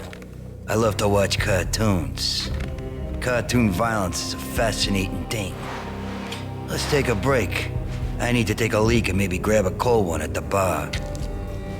Don't worry. I'll be back to finish this off. And then, it's checkout time. You play, you pay, you bastard. He swaggered out, and the door clanged shut behind him, locks clicking into place.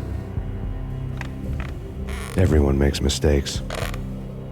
Mine hadn't been to crack jokes about the goon with the bat. He'd have cracked my skull regardless. It hadn't even been to trust a girl with a gun. I had blindly gone after the first bad guy on my hit list when I should have been aiming further up the ladder, at the head of the Punchinello family. I couldn't bring myself to be pissed at Mona.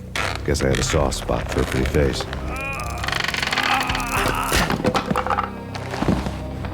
But when somebody decides to play baseball with your head, you tend to get sore.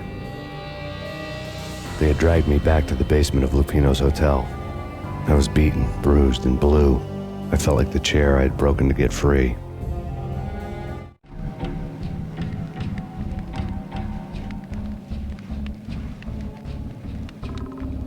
All I had was Niagara's bat, sticky with my own blood.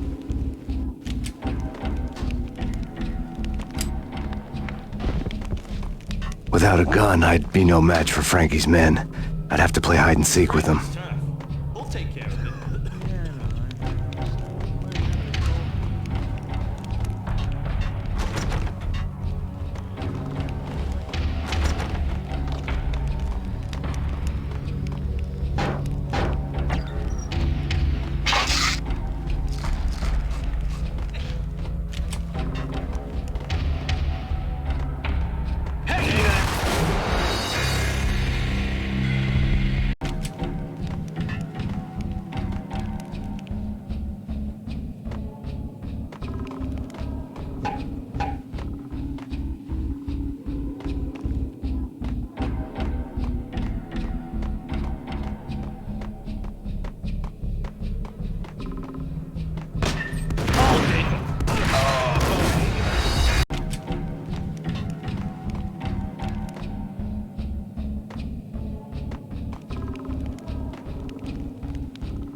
Yo, Payne!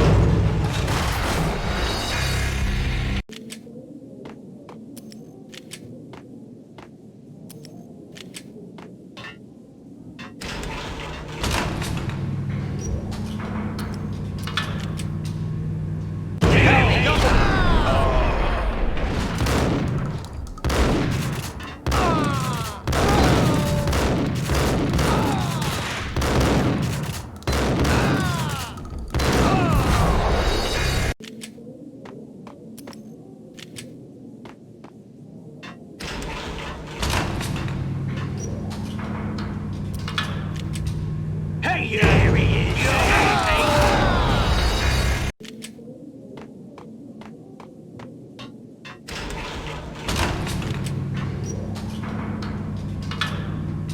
What the hey? What the?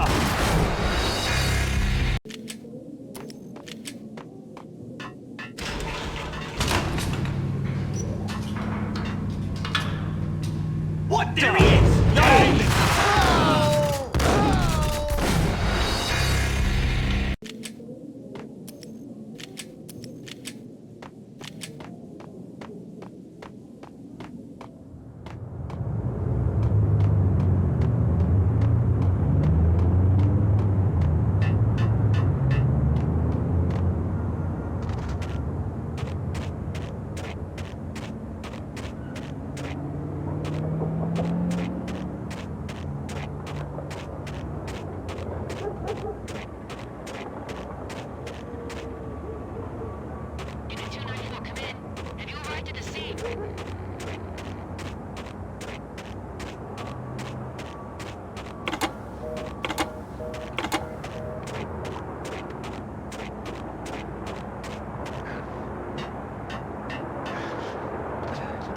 Things were fast going from bad to worse.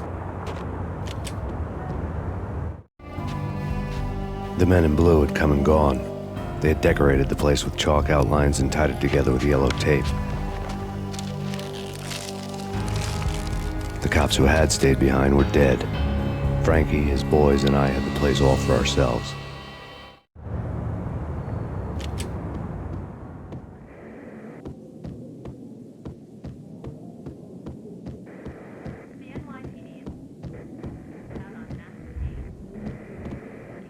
Just forget about it. Just forget about it. Hey, just forget about it. That crazy witch, you should have heard her. She was a real scream when the boys caught her trying to cap the Don. Oh, that's friggin' bad. To the trio? That's even worse than what Frankie's doing to that poor bastard downstairs. She's gonna take a long time to die. The mobster muscle on the phone was talking about Mona. Punchinello's trio were nothing but bad news. It's Payne!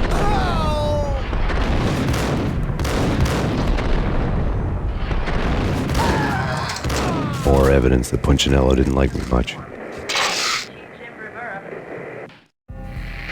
The fact remains that all the victims so far identified in the Ragnarok shooting have been known criminals, many of whom had large doses of V in their blood. Reliable sources say that Max Payne was also among those killed, although no body has been recovered at this time. Reliable sources. That meant somebody thought the Mafia had me, didn't want the cops snooping around anymore. The body would be delivered to them barely recognizable. Case closed. Don Punchinello had the power to be that reliable source, which was no news. But his news was old news. Framing me hadn't been enough. Don Punchinello had put a hit on me. He wanted me dead, and it had been important enough for him to give written instructions to Frankie about it. Max Payne should die like a dog for the trouble he's caused. Frankie, I know I can trust you to give this matter the dedication it needs.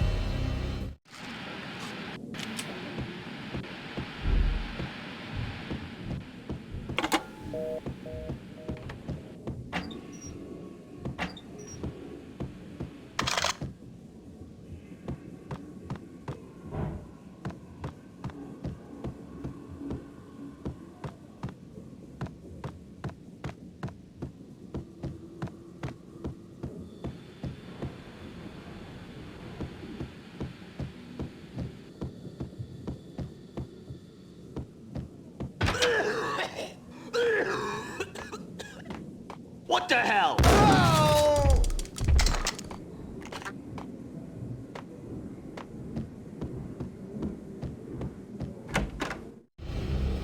The hotel bar was fast developing quite a history. True to his words, Frankie was there, having a beer. Jesus Christ. How the hell did you get loose? Got bored waiting. Thought, what the hell, we could just as well finish this here.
Frank, you've been a lovely audience.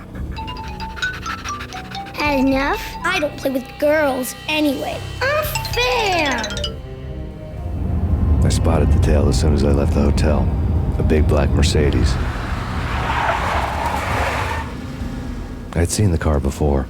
That time it had heralded impressive explosions. Vladimir was back. Bang! You're dead, Max Payne. I might have laughed if I remembered how. What's this supposed to be? Cops and robbers? Look, you want something with me? Get in line. Peace, man. Relax. You know you are a real news item. Armed and dangerous. I am going to make you an offer you can't refuse. I've always wanted to say that. It's a bum rap. I've been framed. Well, that's a moot point. Whatever you did or did not do, I'm sure you had good reason for doing it. Want to hear me out? I'm listening.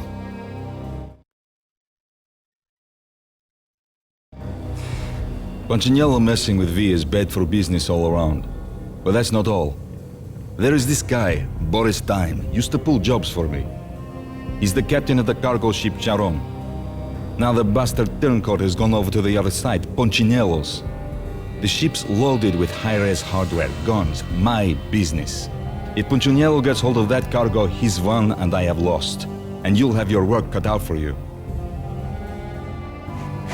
If you want to get to Punchinello, you'll need heavy-duty persuaders. I am just the man to get them for you. Change the ship back under my flag, maybe pop 2 in the traitor Dime's head while you're at it. You'll get enough guns to start the apocalypse. You in or out? Let's get this show on the road. Vladimir was one of those old-time bad guys with honor and morals, which made him almost one of the good guys. None of us was a saint. The Brooklyn riverfront was a maze of rusty containers, sharp-boned cranes looming up from the snowstorm. On a night like this, you couldn't help but think of the dark army of dead men sleeping with the fishes, cement shoes in line. No Minotaur lurked in this labyrinth, but somewhere out there, on the clanking deck of his cargo freighter, the skipper of the K-Ron was waiting, like the ferryman in the river Styx.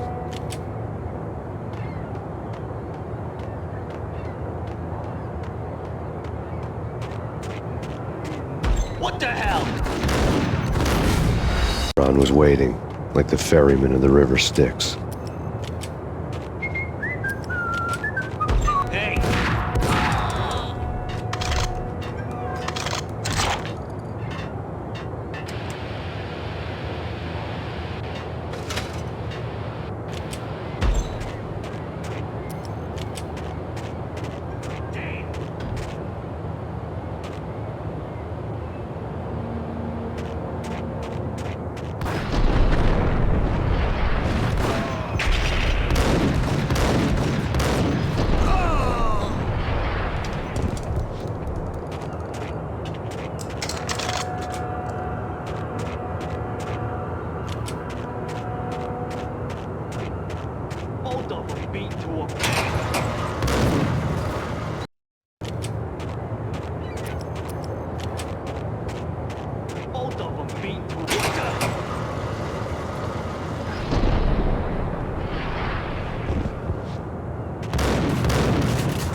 I doubted the letter was a receipt. Rico Muerte had come to town to do more than just sort out family troubles. Exhibits number 1, 2, and 3. A briefcase of money, a sniper rifle, and an envelope with one word neatly printed on a folded piece of expensive paper. Mayor. It didn't sound like a mafia contract at all. It was too cold and too to the point.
What the hell?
Rust had crept over the sides of the cargo steamer a long time ago.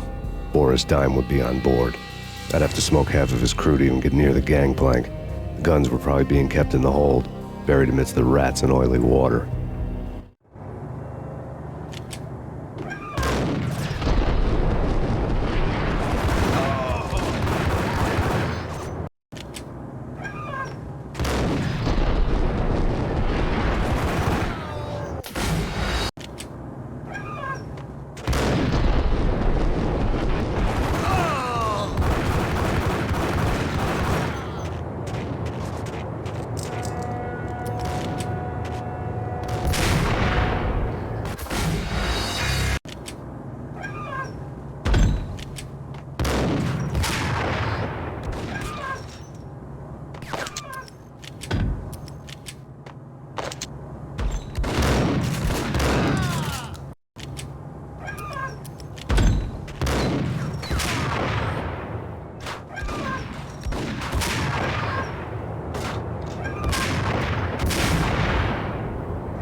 Angie, tell me, how much did Dime cost you?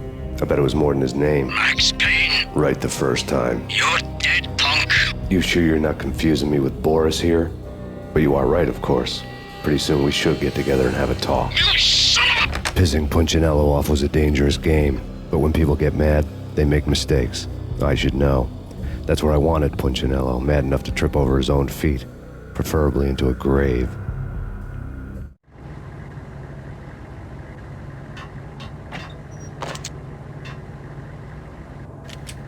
Time! Time!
To handle yourself.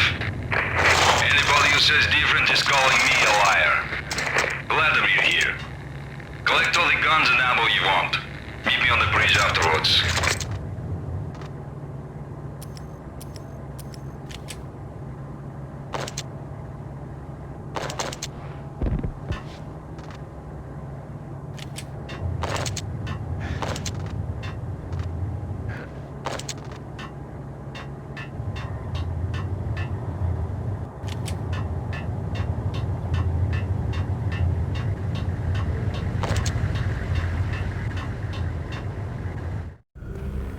Did you get everything you need? Check.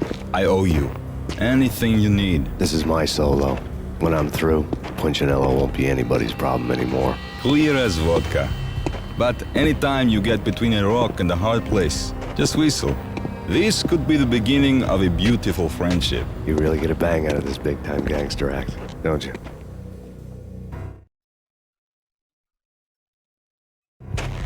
Even with all this firepower, I figured I couldn't get to Punchinello at his manor. I could only hope that he wouldn't pass a chance to hear me beg, to see he's won. This is Max Payne. I want to cut a deal. Payne, you're a dead man. That's what everybody keeps telling me. I got your ship and her cargo. I want to meet. No pain, no gain. Capiche? You know my restaurant? Yeah, I know it. 1 hour. Punchinello's restaurant had seen better days. Snow was falling like ashes from post-apocalyptic skies, but that was outside. Things would soon get hot in the Don's restaurant. I knew it was a long shot, Angelo Punchinello actually showing up, but there was no crime in hoping.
Punchinello was burning to get me. The feeling was mutual. He was trying to put out my flames with gasoline.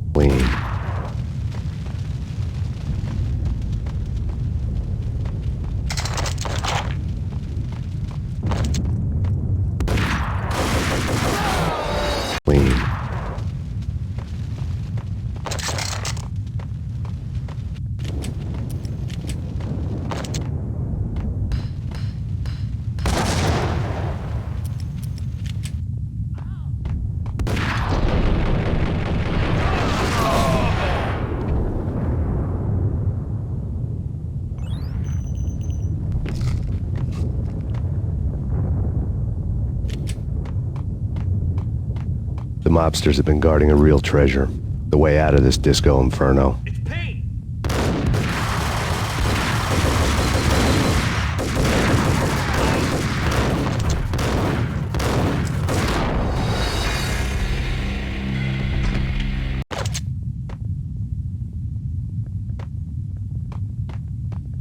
The mobsters have been guarding a real treasure. The way out of this disco inferno.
Vlad had seen my smoke signals. The Mercedes was revving to go, almost drowning out the banshee wail of the sirens. You coming? We'll drop you off at the Punchinello Manor. Sounds good to me. When this is over, look me up. I could use a professional like you. I'll keep that in mind.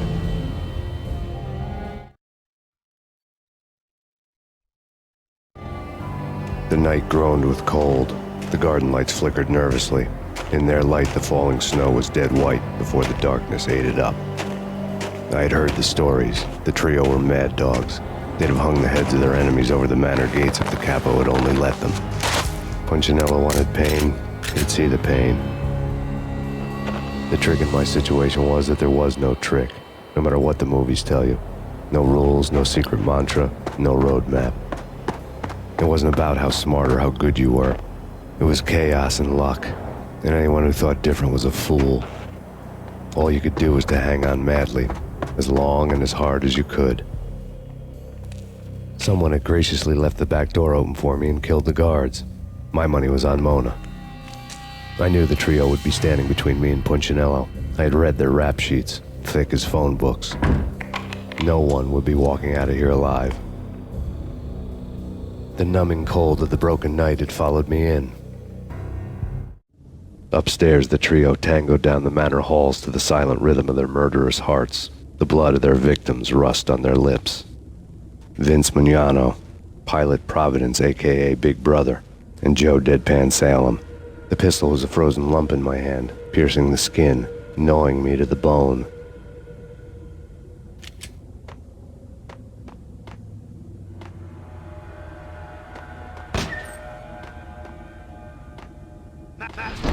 Payne!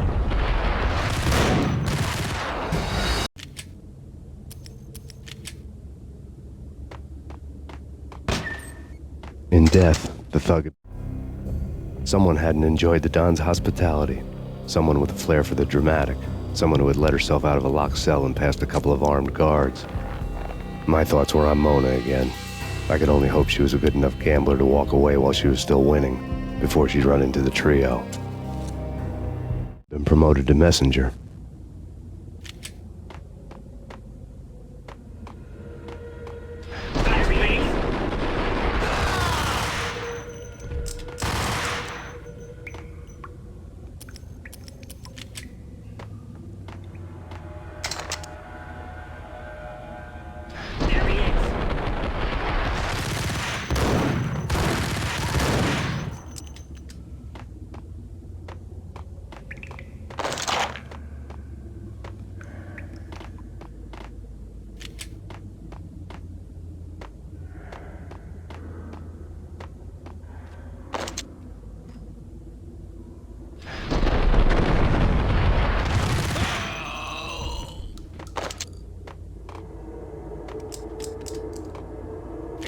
Someone get the guys from upstairs! No one's going in. He walks in, we waste him. Vinny and Joe and Pilot will get credit for this kill.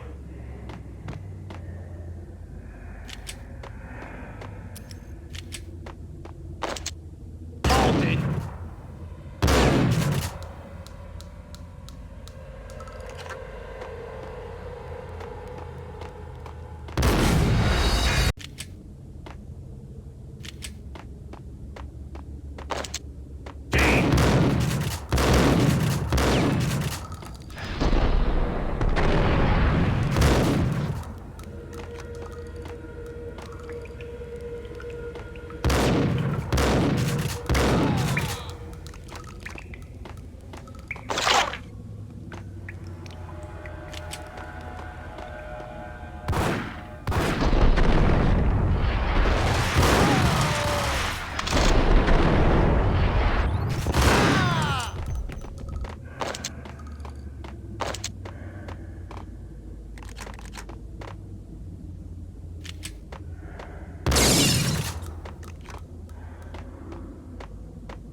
It didn't take me long to run into the trio. The word on Lisa Punchinello was that she was a bit of a witch. The tarot cards on the kitchen table fit the picture. They weren't my kind of cards, but I was willing to take a crack at the hand Mrs. Punchinello had dealt. The first card was the tower. Maybe that was supposed to be the manor. It got easy after that.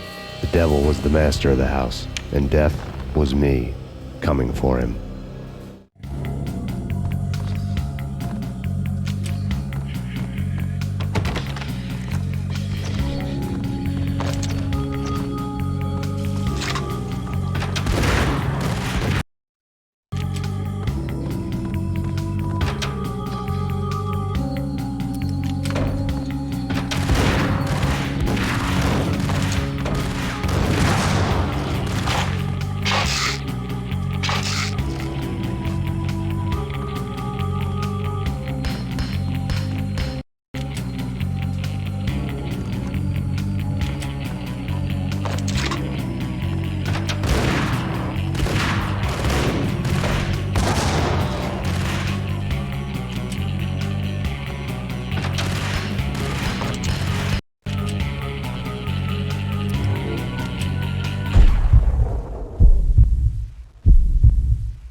stopping him! This will stop anything. Take cover.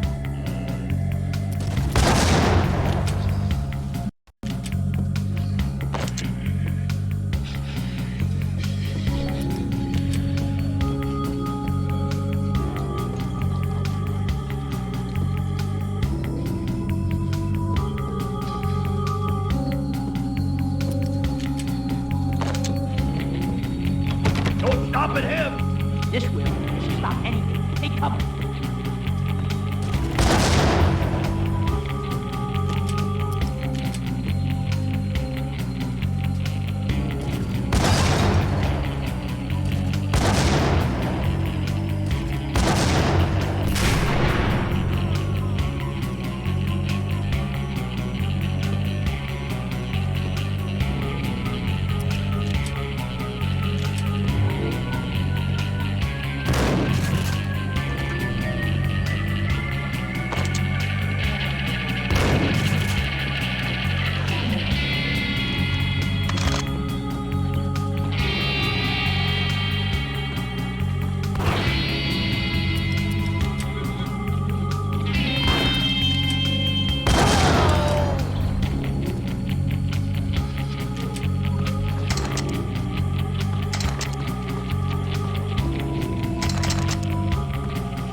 It was too late for her.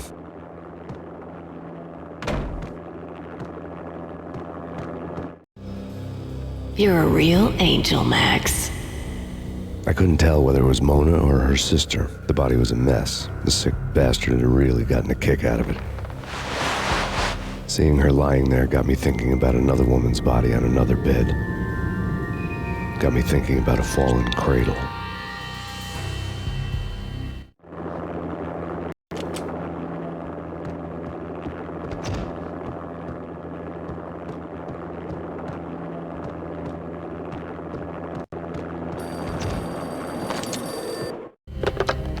Max Payne. Talk to me. Alfred Woden. You've got company. An armed helicopter just landed on the manor grounds. You must hurry. The more the merrier. End of the road, Payne. Vince Mugnano.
Punchinello's trio was done for.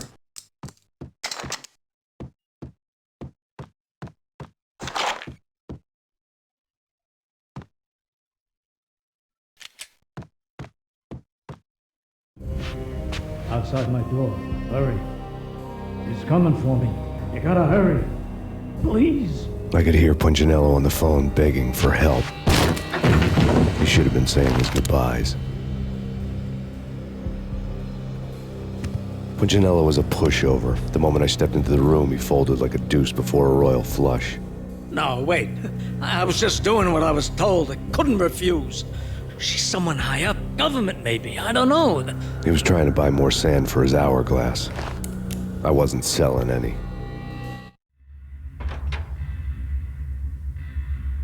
No, I told him not to.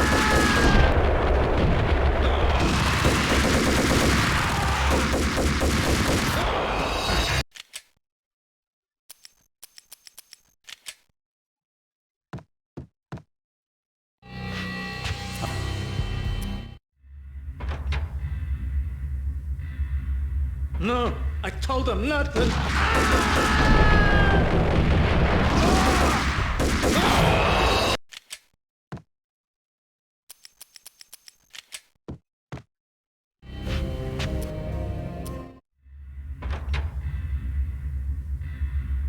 No, I told him not to.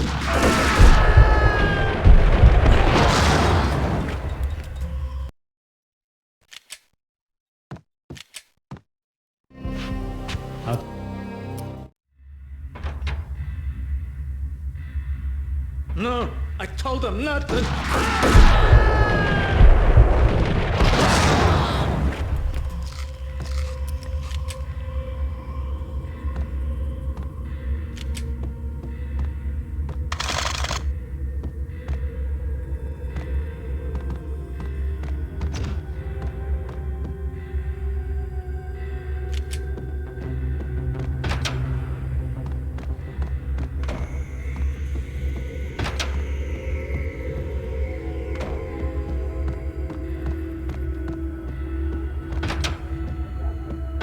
Drop it. Don't move. Game over, Max Payne. I could tell when I was outgunned. It was time to take another beating. The mystery witch was a real barracuda. Trouble on dagger heels, a smoking assault rifle in her hand, and an army of killer suits behind her. How sweet. I get to kill two birds with one stone. Sooner or later, it was going to catch up with you. Mr. Payne, it's time to show you the benefits of my brew. Be a good boy now. You'd find that Lady Luck was really a hooker. You were fresh out of cash.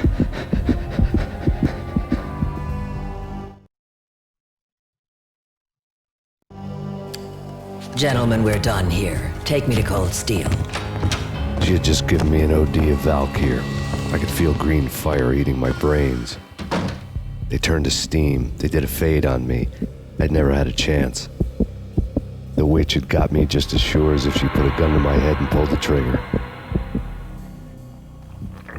The shadows rushed me, bruised mugshot faces hungry for revenge. They knew my weak spots and closed in for the kill. The floor turned into a vortex of green blood. I fell. The flesh of fallen angels.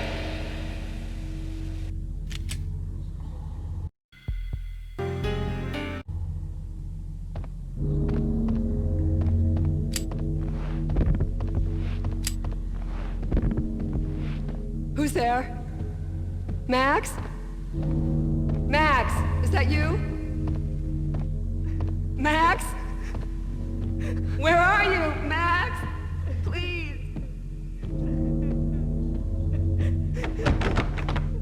No, please, Max, no. I'm sorry. Please don't, Max, no, please. Max? Where are you, Max? Please. The letter was staring at me.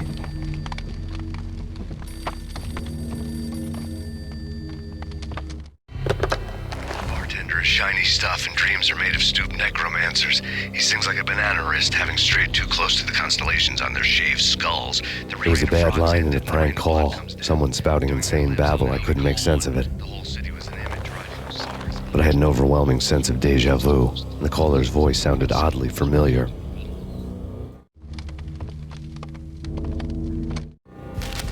There was something disturbingly familiar about the letter before me. The handwriting was all pretty curves. You're in a graphic novel. The truth split my skull open, a glaring green light washing the lies away. All of my past was just fragmented still shots, words hanging in the air like balloons. I was in a graphic novel. Funny as hell. It was the most horrible thing I could think of.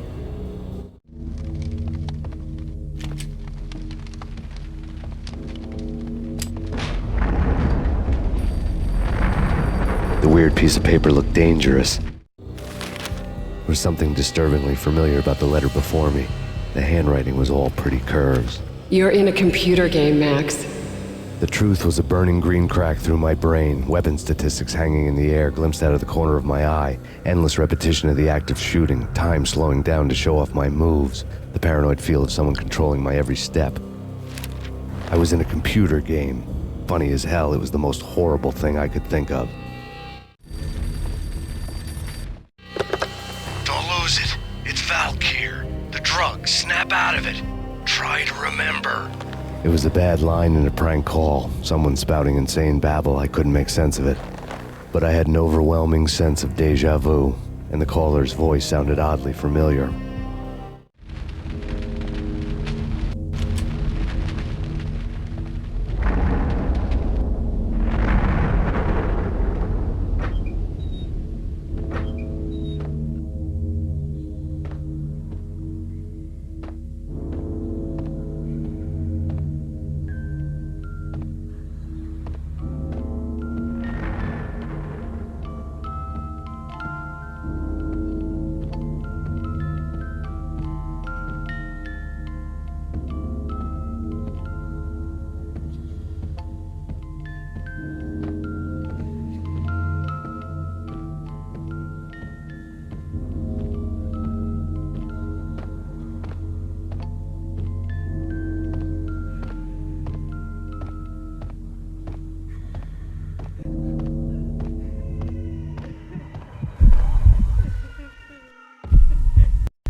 No, Max!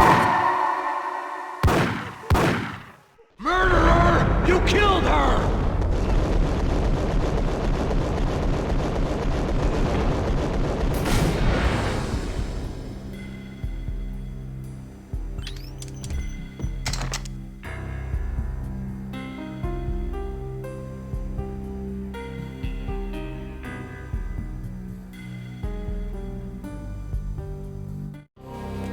Max, something happened at the office today. A strange memo. Something about Vikings. Honey, I gotta run. You can tell me all about it this evening. Have a nice day, darling. The bullet holes were rubies on her chest, blood glowing on her ivory skin. She was so beautiful. The killer was smiling. The flesh of fallen angels.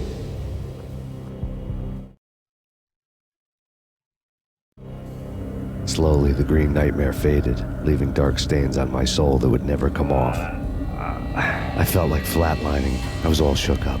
I woke up in a cold sweat, sick and tired to the bone, lying in a puddle of my own puke. The hag had said take me to Cold Steel before it had all gone crazy. It was a clue, the only one I had. It took me forever to crawl back to my feet and hit the road, but when I did, I drove straight to Cold Steel Foundry outside the city. There was a whole lot of action around the place for a freezing winter night. Trucks coming and going, men running.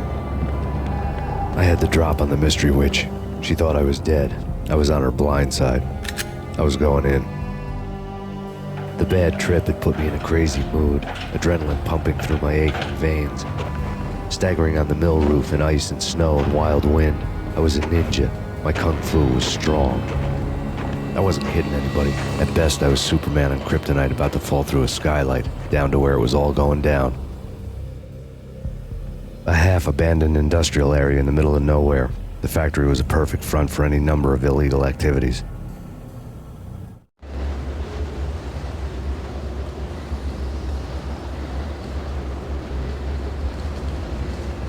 In the belly of the plant, molten metal boiled and bubbled like a witch's brew.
Life-threatening weather condition.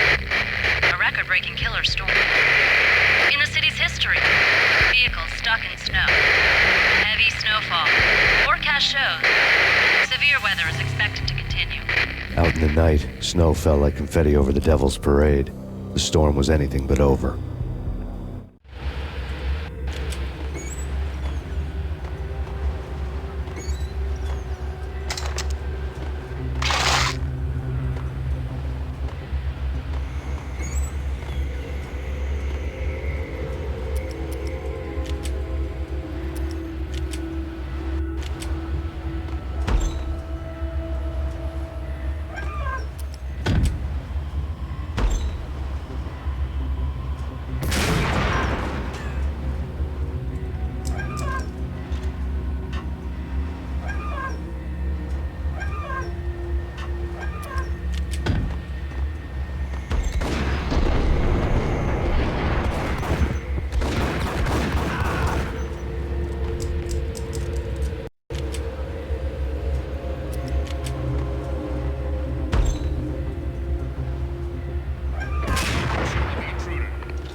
Can you believe it?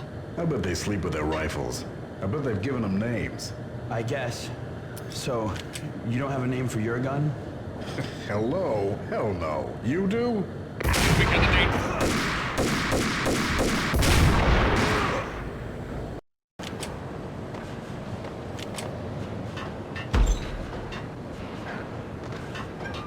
Can you believe it? I bet they sleep with their rifles. I bet they've given them names.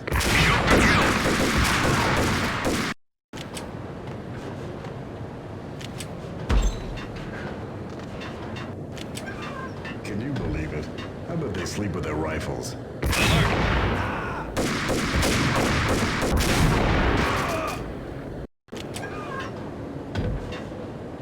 Can you believe it? I bet they sleep with their rifles.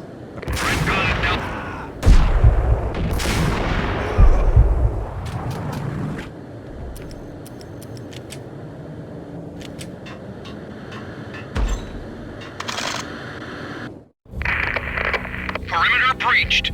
The facility has been compromised. Repeat, the Deep Six has been compromised. Initiate Operation Deadeye. The walkie-talkie military lingo could mean only one thing. They were getting ready to destroy the evidence and vanish into the night. I was so close. The hidden truths were just around the corner.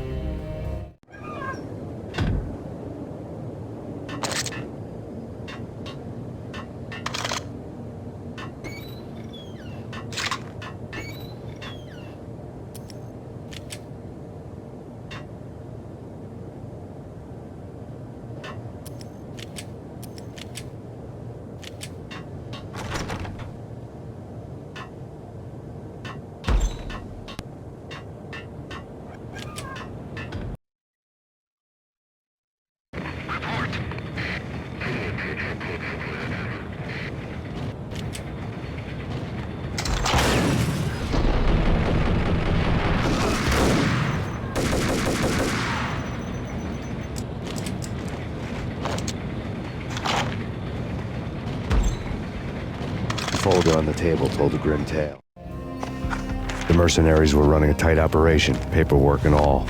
Merchandise missing again. A chemist had tried to smuggle it out for his own private party. Locked him up in cell B7 in D6's old test facility to wait for proper processing. I was close enough to hear the secrets, just beyond the next doorway.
The monitor showed me the way.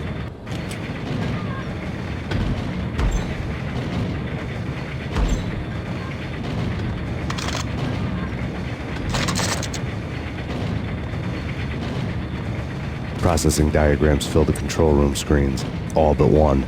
An elevator titled D6 on one of the screens, somewhere onwards, past rows of ovens, in the core of the plant.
in pursuit of the intruder.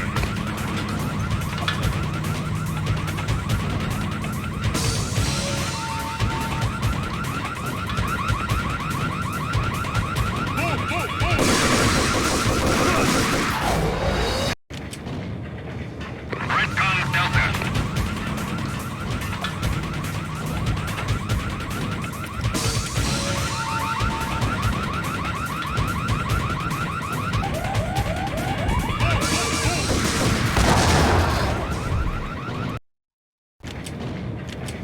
Alert!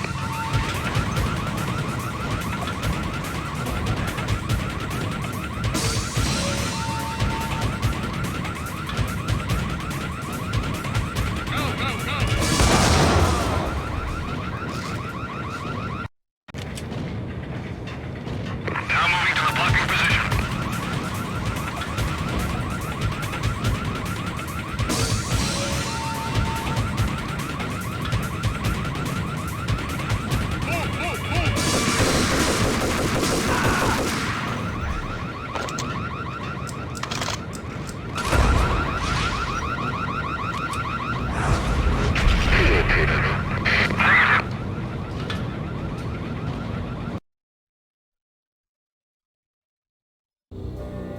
I had taken on the role of the mythic detective, Bogart as Marlowe, or as Sam Spade going after the Maltese Falcon to unravel all the mysteries. Following a path of clues to that final revelation, even if it would take me down to the cold, cavernous depths of a grave. You can't do this! My men are still inside! Do you have any idea why this is called Operation Dead Eyes?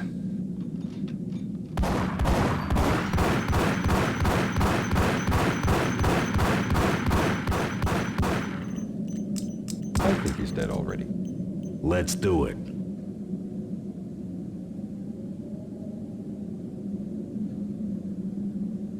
Attention all personnel. The self-destruction sequence has been initiated. Evacuate the complex immediately. We've got company. The self-destruction sequence has been initiated. Proceed to the nearest exit immediately. Self-destruction sequence has been initiated. Proceed to the self-destruction sequence has been initiated. Proceed to the nearest exit immediately.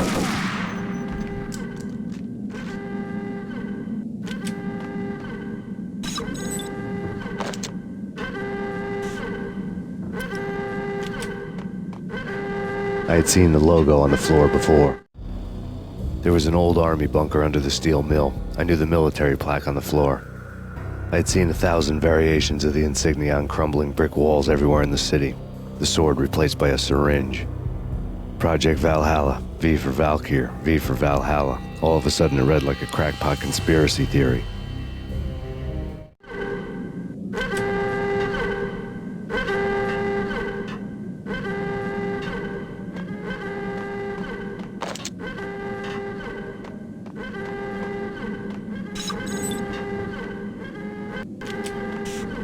Abort! Abort! The self-destruction sequence has been initiated! Get the hell out!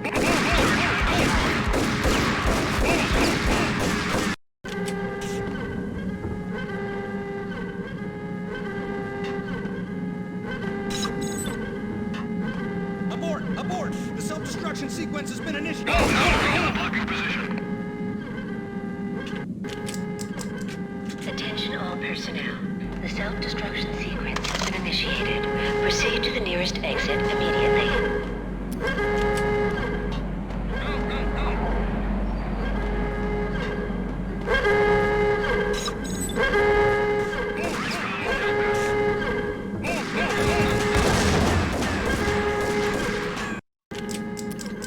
Attention all personnel.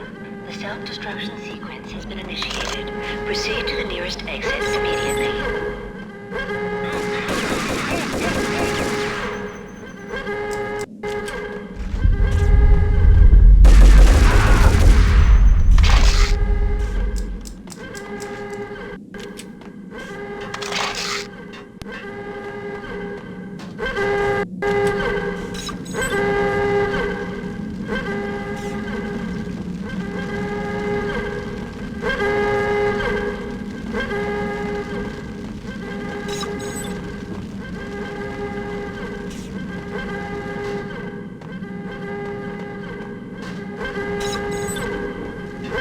The chemist had been using the workstation when he died. The half-life of the lab rat had ended online, his password blinking on the screen. 665, the neighbor of the beast. Decontamination in progress. Attention all personnel. Decontamination self-destruction sequence has been initiated. Proceed to the nearest exit immediately.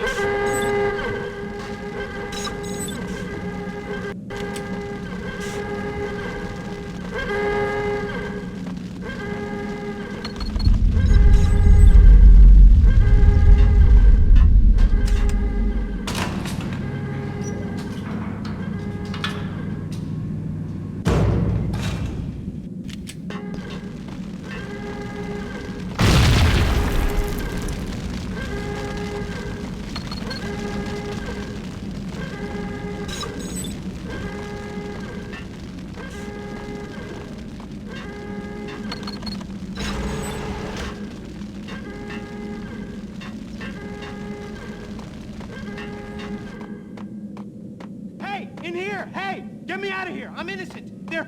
Let me out! Attention all personnel. The self-destruction sequence has been initiated. I thought I was gonna die in Proceed this, to the nearest exit I need you to get me immediately. through the decontamination chamber airlock. You're crazy! No way! The place is blowing up, for Christ's sakes! Either that or back to the cell. Your choice. Okay, I'll do it! I'll do it!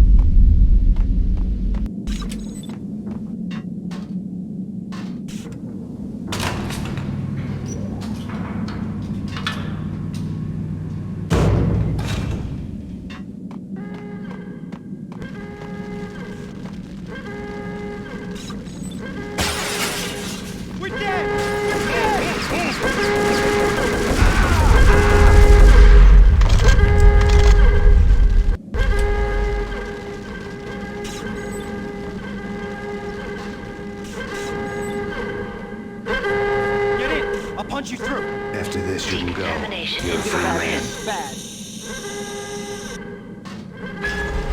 Decontamination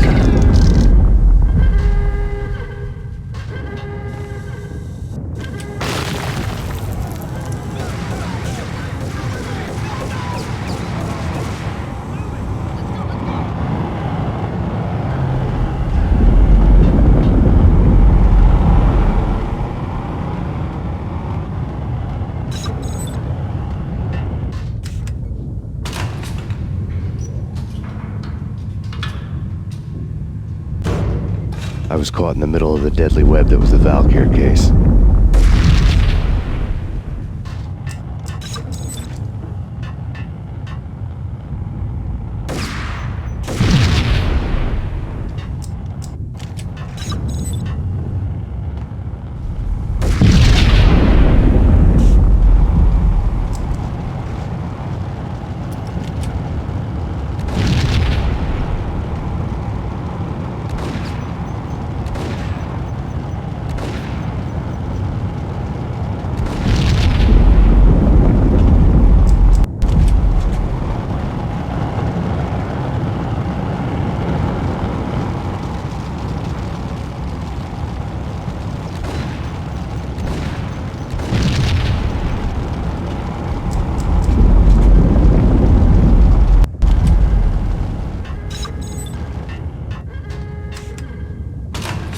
The dagger-heeled woman had come and gone a long time ago. There was nothing more for me here. The bunker's name was acting as a self-fulfilling prophecy.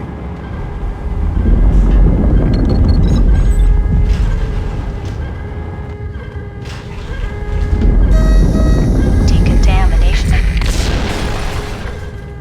Self-destruction imminent.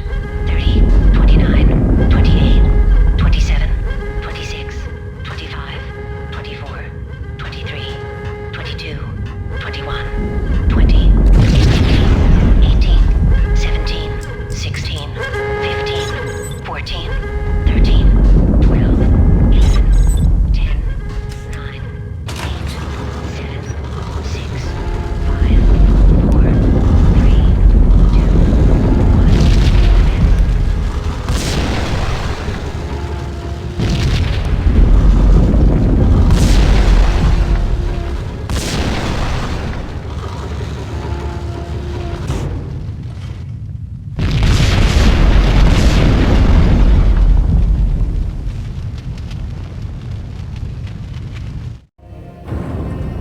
together a jigsaw, and the final picture is you finishing that same puzzle. A mad, green-eyed killer standing behind you. An urban legend come true. The Project Valhalla test subjects had been the mad junkies who had murdered my loved ones. The rest was simple body count math. It all pointed to her. Ms. Valkyr. The factory went up in a fiery inferno behind me. All my leads were dead, turned to smoke and dust. I had lost my way. I hadn't slept in a million years.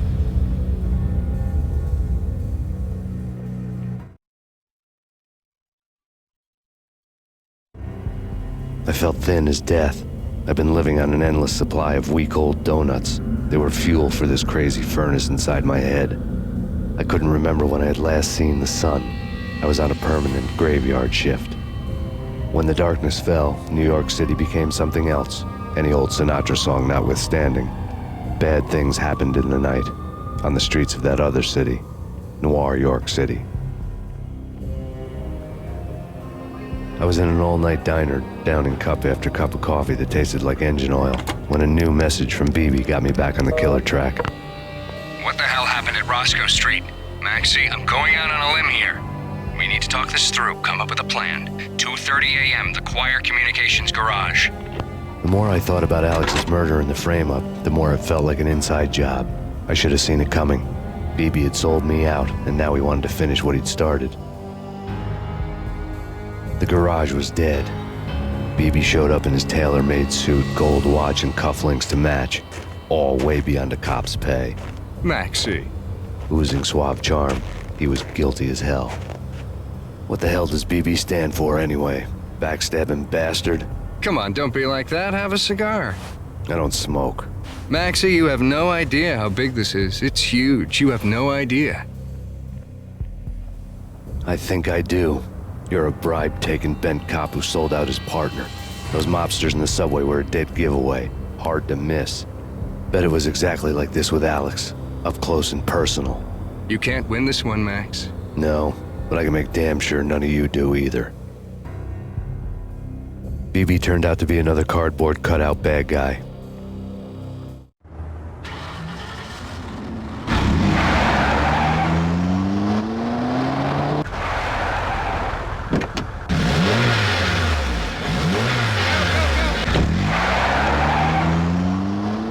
A bad cop on the take. A cowardly right-hand man fleeing from the scene, leaving his paid thugs to do his dirty work.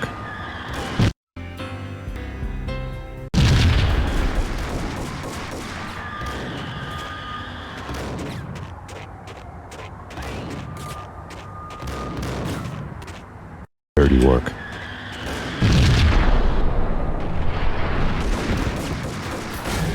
Dirty work.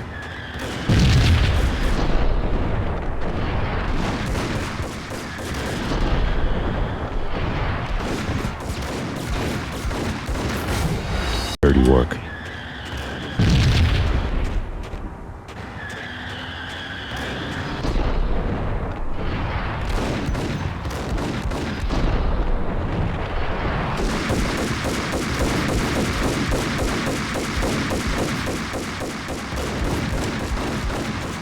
Dirty work.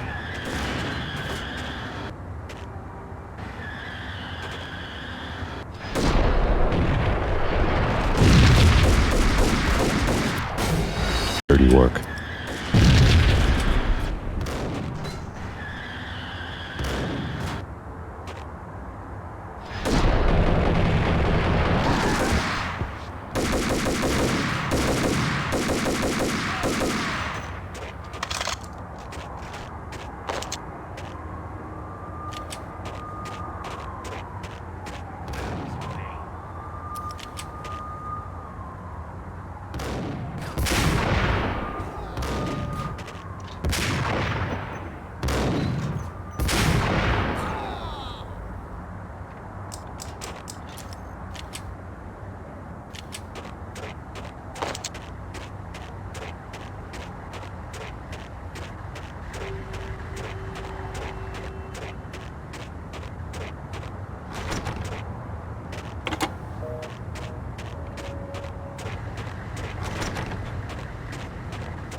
reports of a fire at the Punchinello Manor in Westchester. The manor is the home of Angelo Punchinello, the alleged head of the Punchinello crime family. The police are now saying, contrary to their earlier statements, that Max Payne is still alive and at large. He continues his vendetta against the Mafia, of which this last act of arson is attributed to. I had no recollection of setting any fires, but I did remember the flames.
Maxie, Maxie, Maxie. Come out wherever you are. You know, I really hate people who refuse to see the inevitable. Refuse to do the smart thing.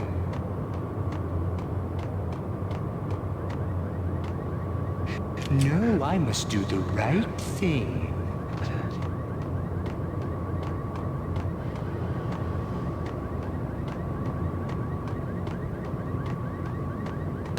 I blame you. No, I must do the right thing.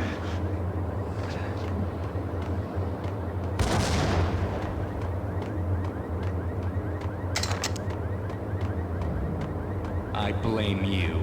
For a smart guy, you really can be stupid at times.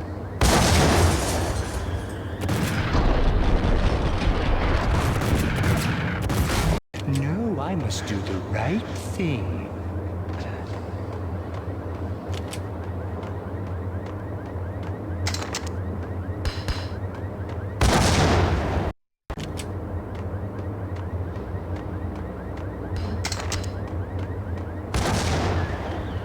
I blame you.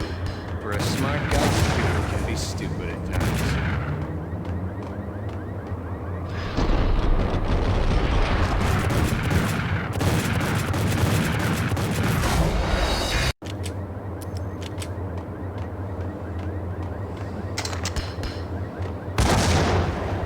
I blame you. For a smart guy, you really can be stupid at times.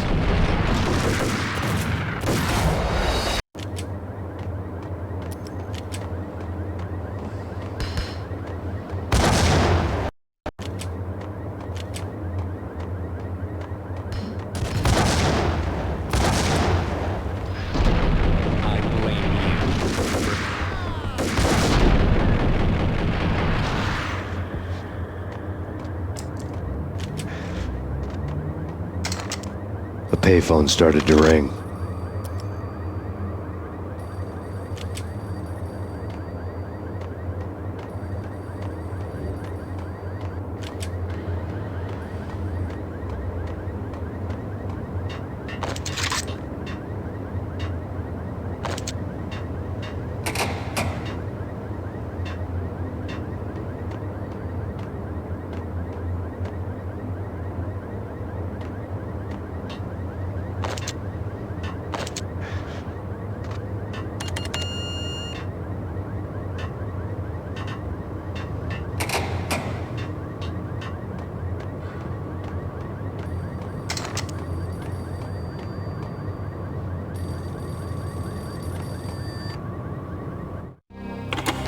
Yeah. Max Payne? Whatever does it for you. This is Alfred Woden. I can give you the name of your enemy. Come to the Asgard building presently. We are expecting you.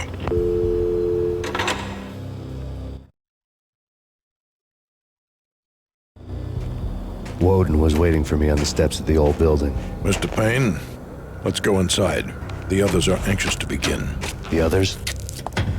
Despite the general misconception, this building actually predates the City Hall by 2 years, thus being the oldest municipal building still in use here at the foot of the Brooklyn Bridge. No kidding. The old man played tour guide as he led me through a dark, domed hall. The answers I was after loomed large ahead. Mr. Payne, I would like to introduce you to my colleagues in what we call the Inner Circle. You've been watching too much X-Files. You have seen the files on Project Valhalla.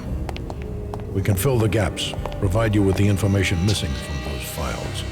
We were all involved in the early stages of the project during the Gulf War. What's the catch?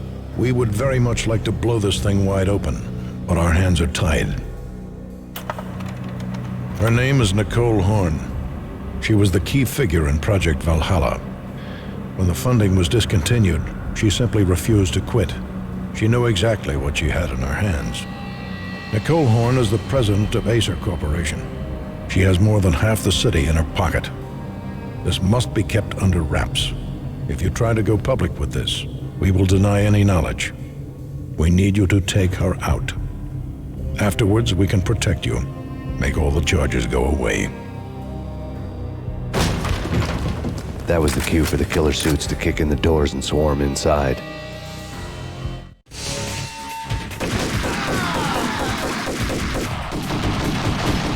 an impressive floor show, but I decided to leave early anyway. It was only a one-story fall. Lucky me.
One of the monitors showed what was left of the inner circle. On screen, the so-called corpse of Alfred Woden stood up, miraculously waking from his dirt nap, looking smug among his dead pals. In the land of the blind, the one-eyed man is king. I didn't know how he'd pulled it off, but it was a pretty slick way to get out of all his promises. Most of what he had said fit too well to be a load of crap.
is your answer to those saying that he is actually providing a service long overdue to the city? This crusade nonsense has gone too far. He's out of control. It must stop.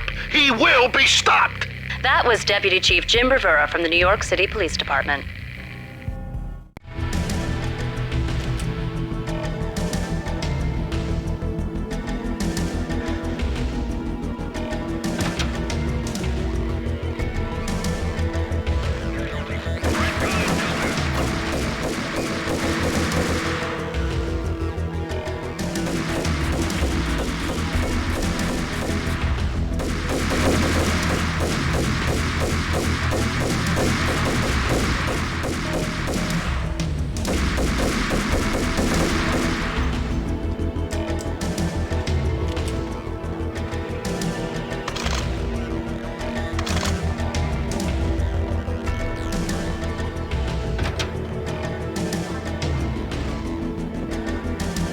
A videotape lay on the desk.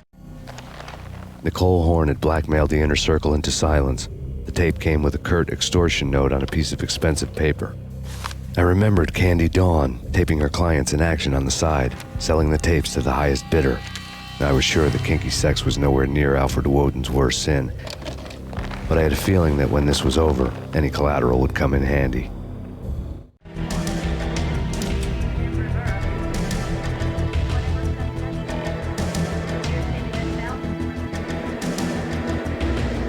Woden had left me a present.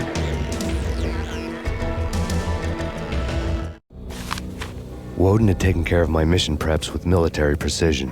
The critical areas in the Acer Corporation headquarters blueprints were circled in red.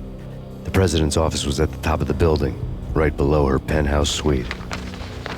The elevators were controlled by a security computer, part of the mainframe located underground below the building. The high-rise was sealed as tight as a sci-fi fortress.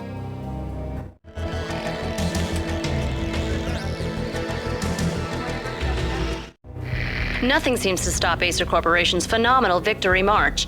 Incredibly, the stocks are still rocketing. Worried experts already see a danger in the company's success. Some have gone as far as to say that Acer Corporation is about to become an even bigger monopoly than Microsoft ever was.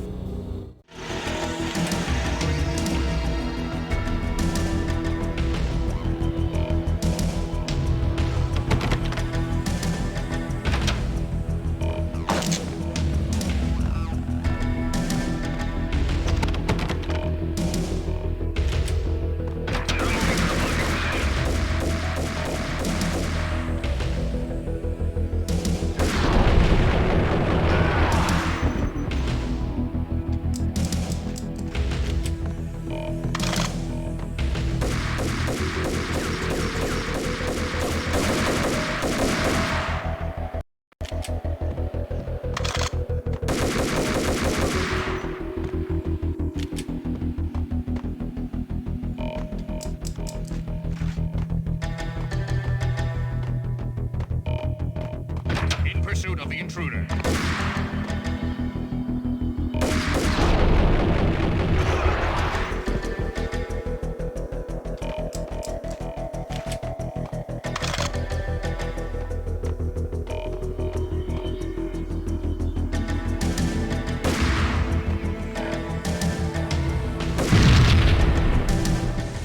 Go, go, go!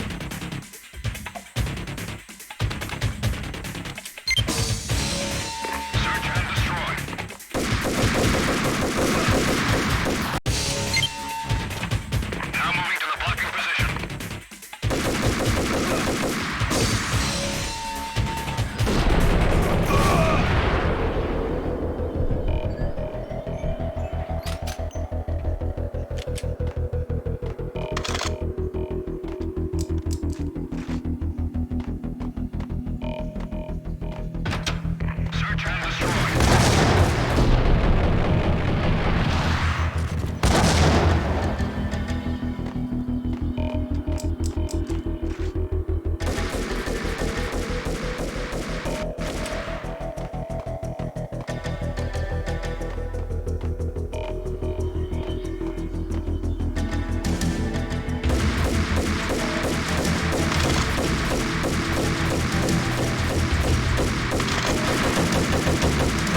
I had dreamed of revenge.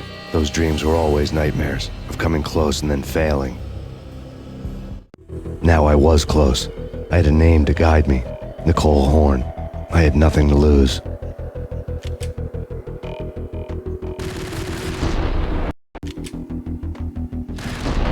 The Inner Circle had quite a track record. The Inner Circle had quite a track record. Project Valhalla had not been the only thing the Inner Circle had been involved in. There were rows of cabinets full of files.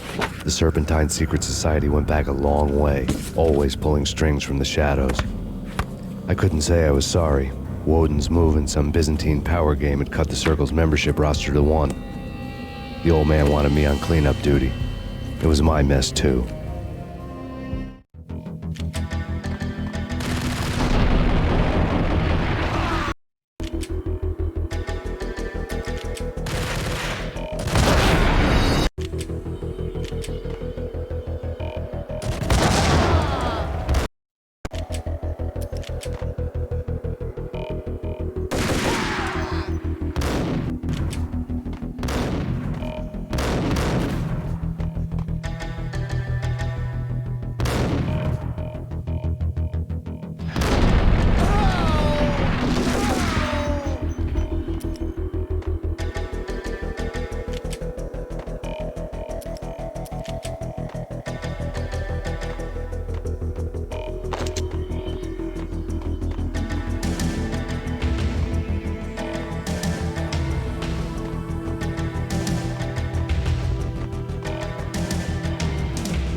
aye. You've seen one, you've seen them all. Sure. Good for a practice run. Engaging hostile.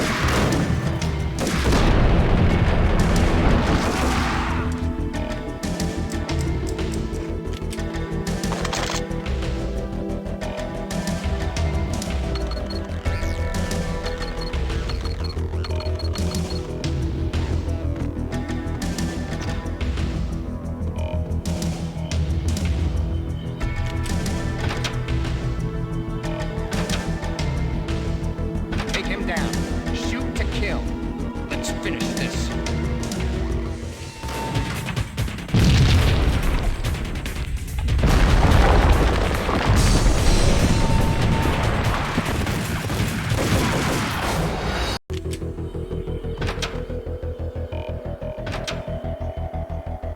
Take him down. Shoot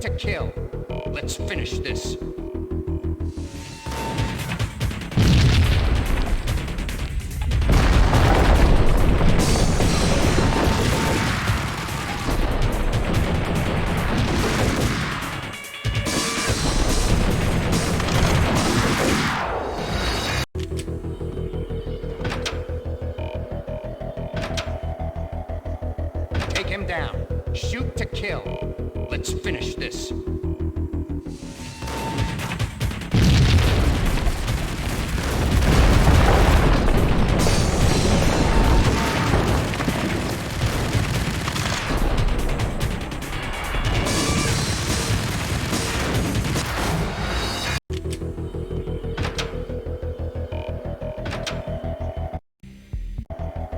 Take him down.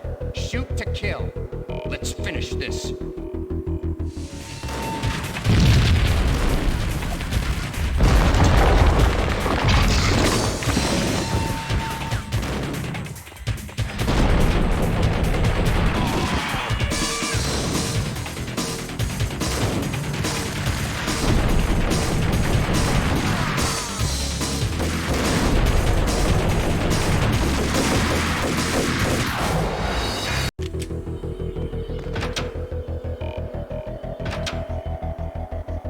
Take him down. Shoot to kill. Let's finish this.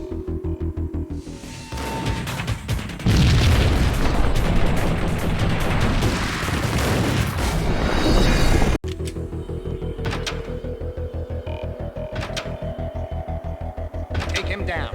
Shoot to kill. Let's finish this.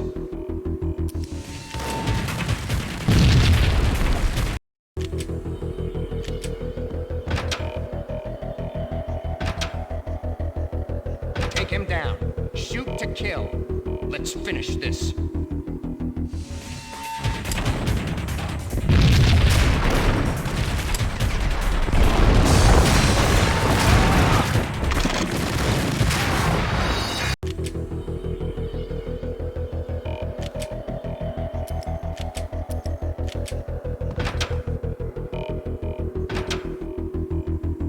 Take him down. Shoot to kill. Let's finish this.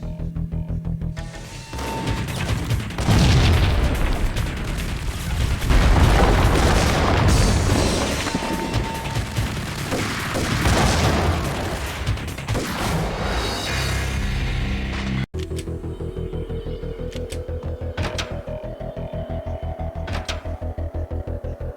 Take him down. Shoot to kill.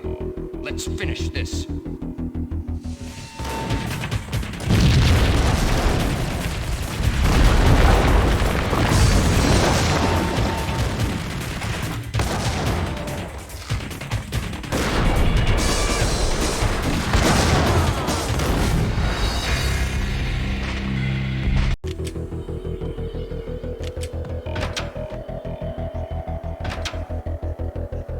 Take him down. Shoot to kill. Let's finish this.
Mine wasn't the most original approach to the problem. It wasn't as if it hadn't all been done before. An eye for an eye, the first principle of revenge. Old as dirt, still going strong. The cardinal rule in going after someone with an intention to kill was not to make it personal, which it almost always ended up being anyway. It did with me. I took my time, cruising around the city in the snow. There was no hurry. I knew what I had to do now. I took my time, thinking about it, building up the rage. When I was ready, I parked the stolen wheels at the front entrance of the Acer Corporation headquarters. Got out, got in, got cracking. I had a bullet with Nicole Horn's name on it. I had 10,000 bullets with the Hag's name on them. She had ultra-high-tech security systems, enough mercenaries and weaponry to start World War III. There was no fear. New York disappeared behind a veil of snow. I had crossed the threshold. This was her domain, sleek and sexy and soulless, all glass and steel. A place of color-coded security keycards, metal detectors, and surveillance systems.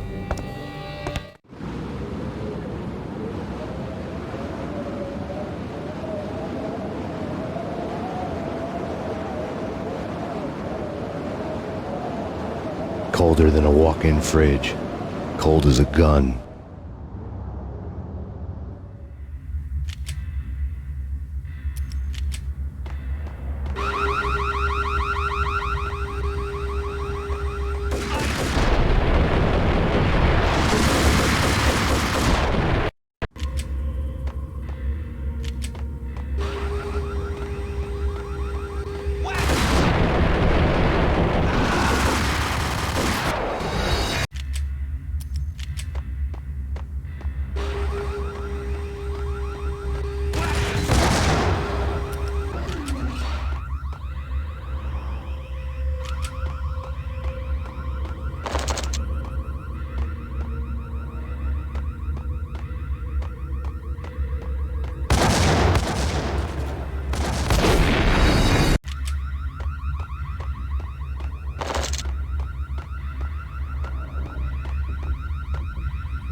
Max, we gotta stop meeting like this. It will be a cold day in hell before I let a narc cop stop me. Miss Sachs, do your job. Relax, Max. You're a nice guy. I don't kill nice guys. You're not bad yourself. It was different when Horn wanted Punchinello dead. To cut her ties to the Mafia, he deserved to die. The same goes with her. She's the bad guy here. Her sister was whispering to her in my favor. I knew the appetites of ghosts intimately. They hungered for revenge. No! A gunshot boomed and she fell down in slow motion. She was a nice girl, not really a stone-cold killer. And now she was stone-cold dead. Like religious fanatics or loyal samurai, Horn's private army was coming at me. Terminate.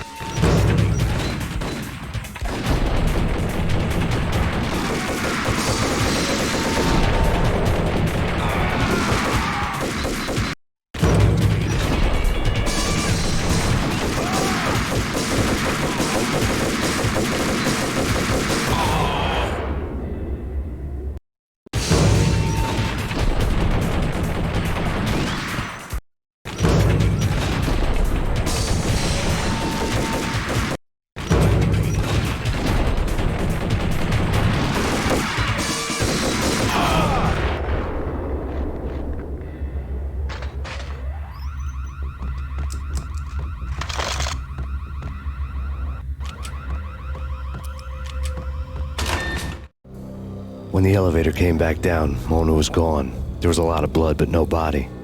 Something clicked for the final time. My mind had never been so clear, as if somewhere high above the storm clouds were already gone, cold stars blazing from the black skies.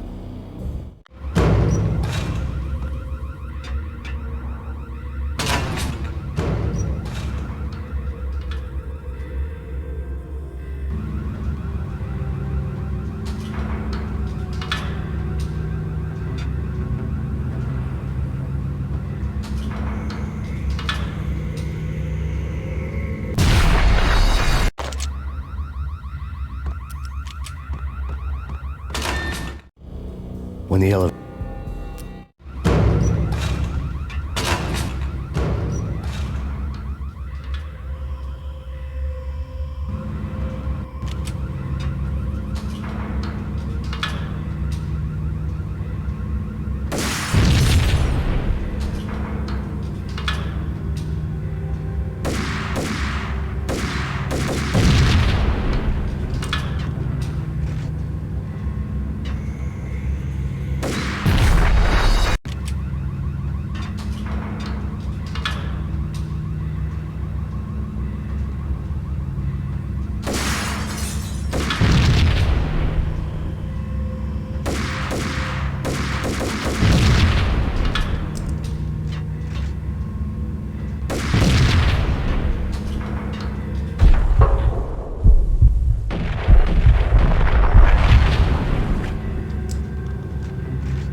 Movies, and I'm talking about the coolest of the cool.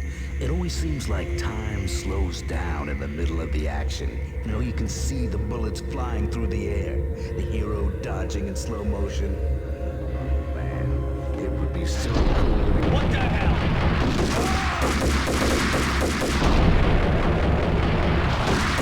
Action movies, and I'm talking about the coolest of the cool. Yo!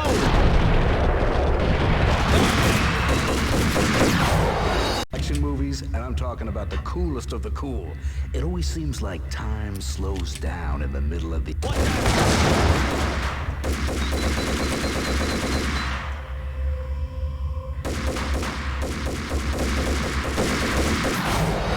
Action movies, and I'm talking about the coolest of the cool. What the...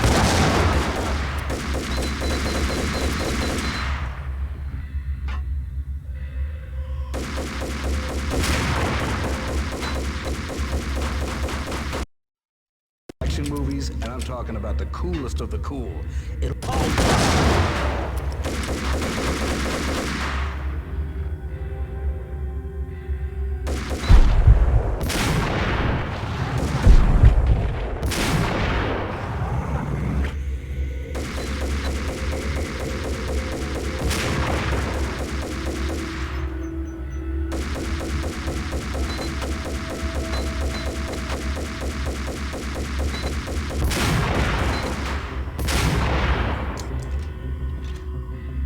Action movies, and I'm talking about the coolest of the cool.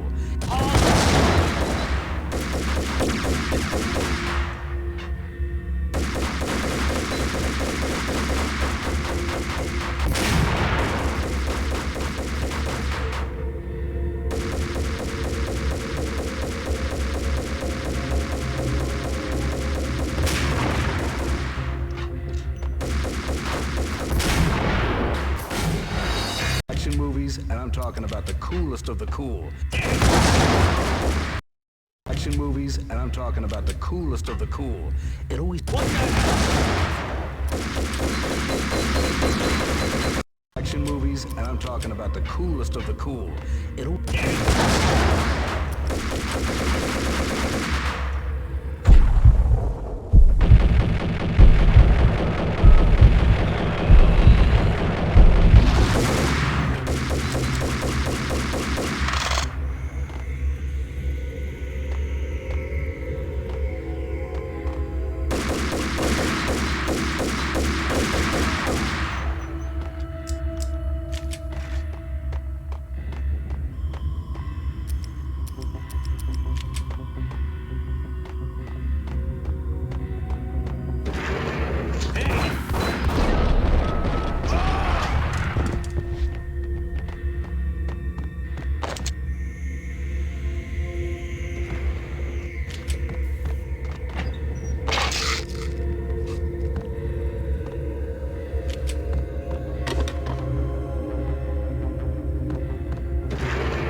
I had elevator access to the mainframe. From there, I'd be able to override the security locks and get to her office.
The unmarked chopper was Horn's pet guardian, inhuman and flawless. It was stalking me. I'm not a cold-blooded killer. I'm not a cold-blooded killer. Hey, you bastard! I'm not a cold-blooded killer. I'm a nice guy. Yo! Kill the bastard! Kill the bastard! I'm not a cold-blooded killer. Kill the bastard! Kill the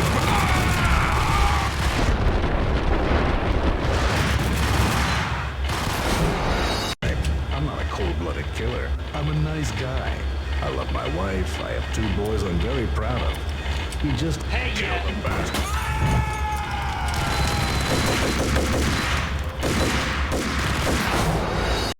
I'm not a cold-blooded killer. I'm a nice guy. Kill the bastard. Kill the bastard. I'm not a cold-blooded killer. Kill the bastard. Kill the bastard.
All Horn's locks were now offline.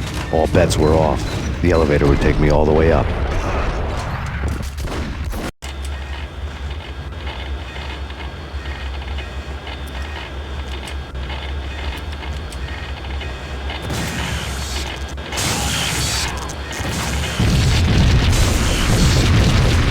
All Horn's locks were now offline. All bets were off.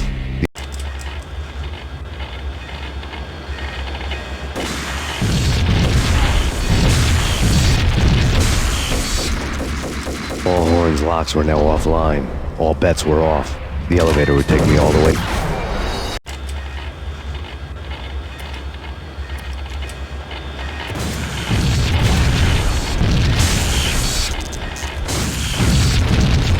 All horns locks were now offline. All bets were off. The elevator.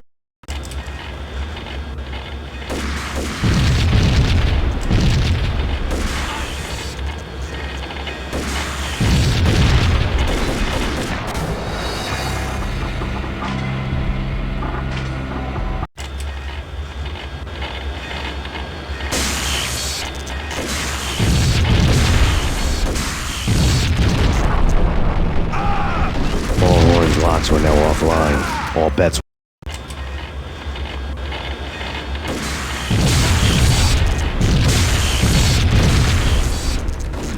All horns locks were now offline. All bets were off. The elevator would take me all the way up.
Seen from this height, the night seemed to stretch on to eternity.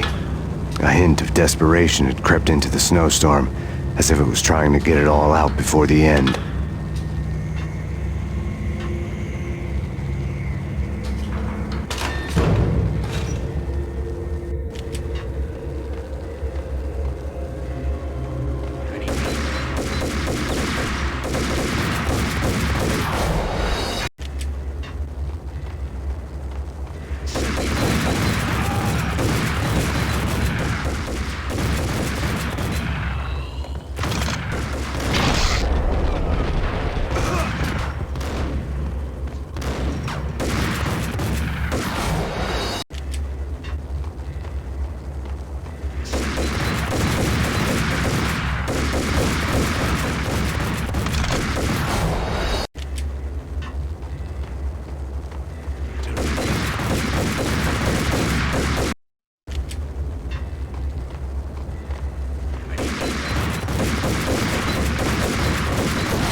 Horn's personal computer was on.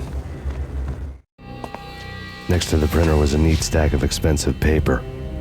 Hacking through Horn's computer would have unearthed files of criminal plans, strategies for world domination, spy helicopter reports, illegal wiretap recordings, internet porno, all of the above. Take your pick. I really didn't care anymore. I had seen too much of it already.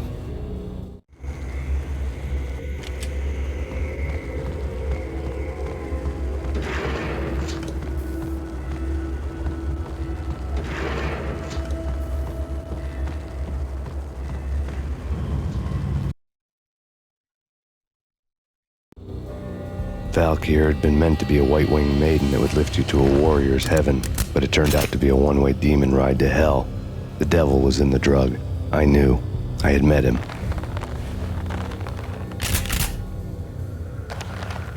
And now I was gonna kill her, the queen of the underworld who had tried to lift herself a bit closer to heaven with her drug money.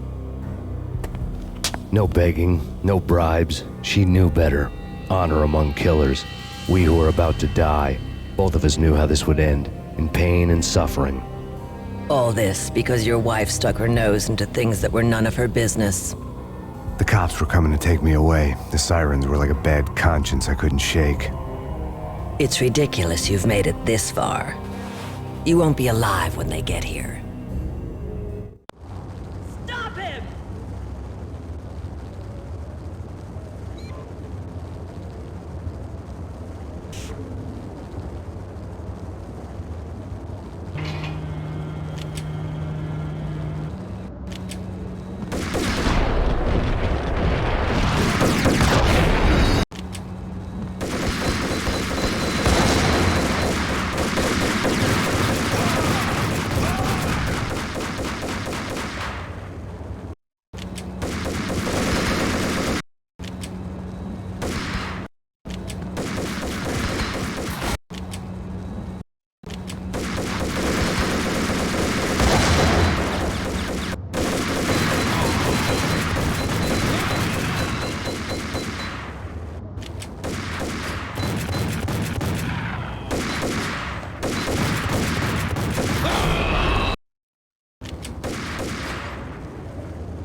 Max Payne, this is futile.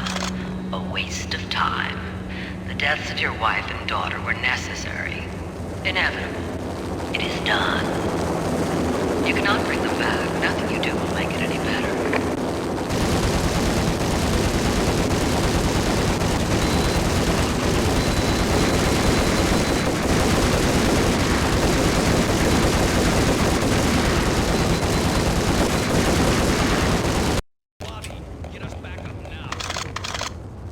Max Payne, this is futile.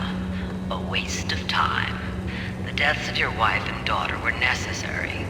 Inevitable. It is done. You cannot bring them back. Nothing you do will make it any better.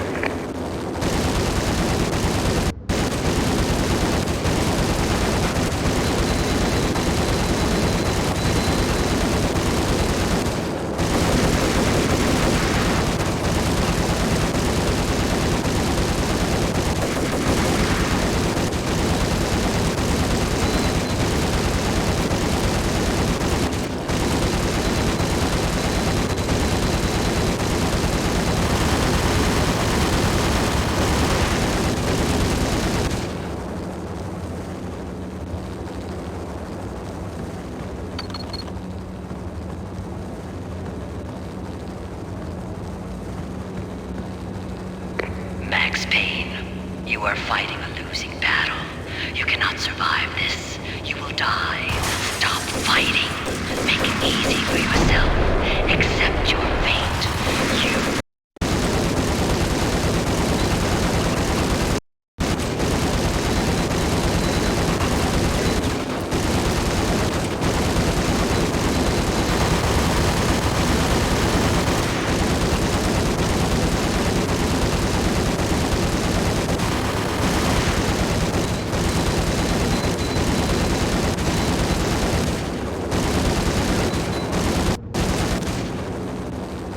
Max Payne, you are fighting a losing battle. You cannot survive this. You will die. Stop fighting. Make it easy for yourself. Accept.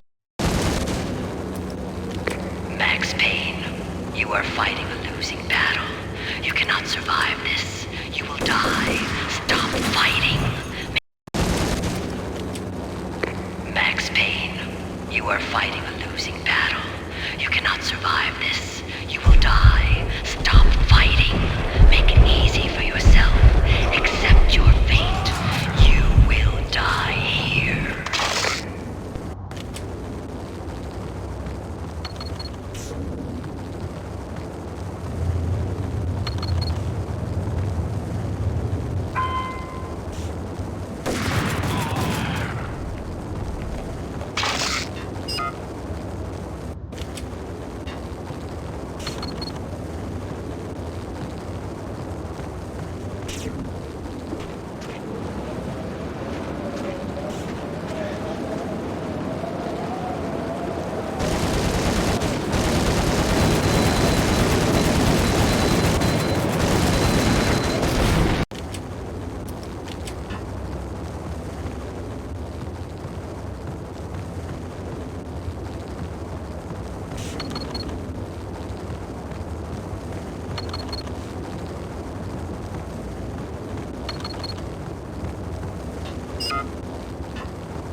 Max Payne, face it.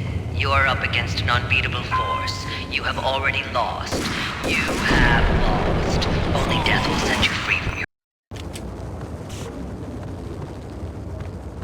Max Payne, face it.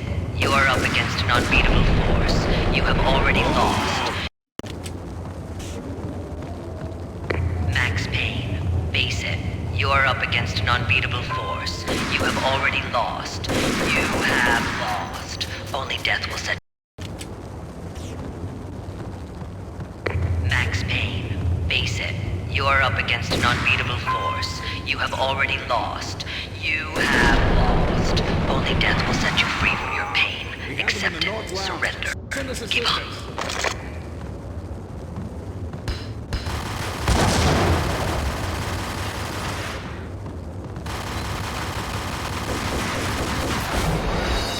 Give up.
What do you mean he's unstoppable?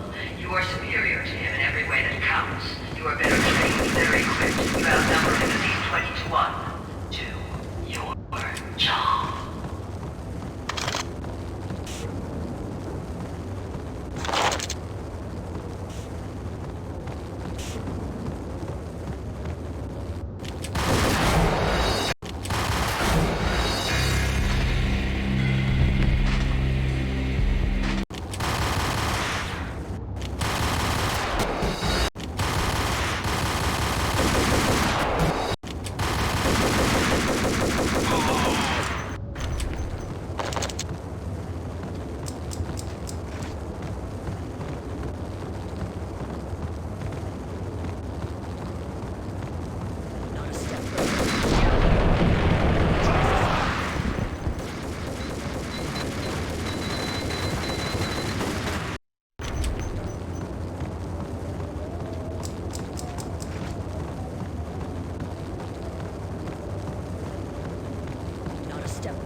as soon as the wind dies down. Don't like the look of that mast.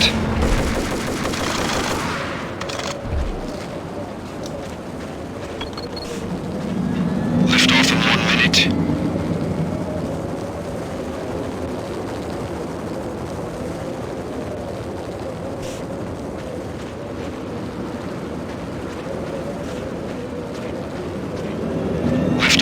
5 seconds.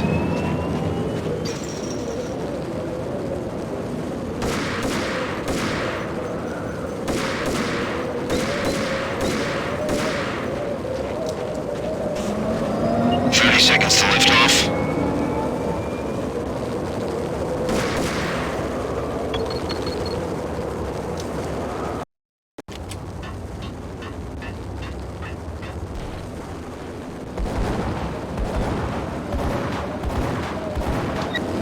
Roger that. Attempting to land now. It's gonna be tricky.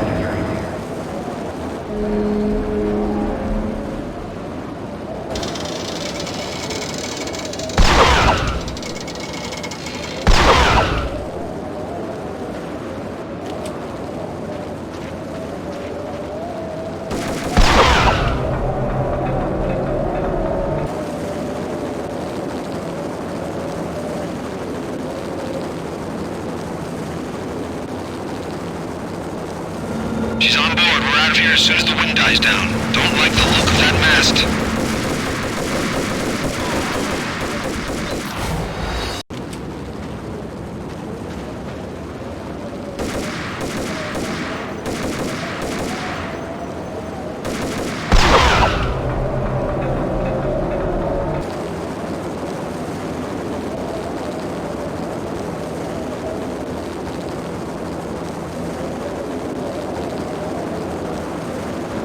She's on board. We're out of here as soon as the wind dies down. Don't like the look of that mast.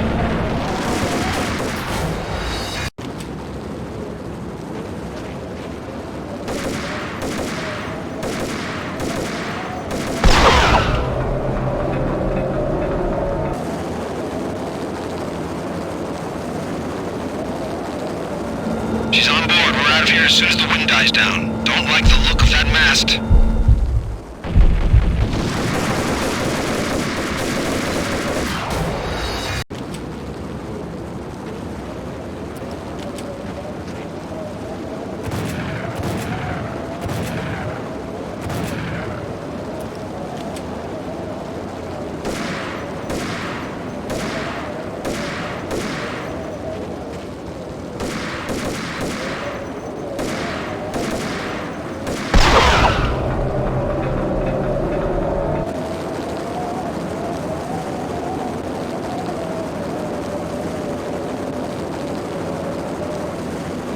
She's on board. We're out of here as soon as the wind dies down. Don't like the look of that mast.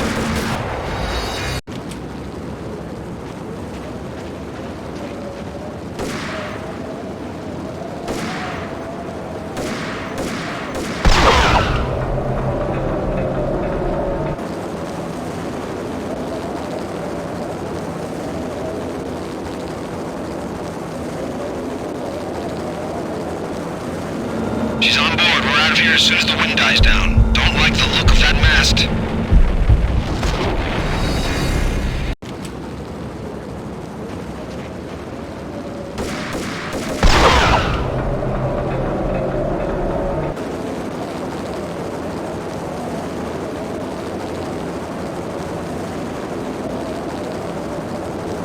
She's on board. We're out of here as soon as the wind dies down. Don't like the look of that mast.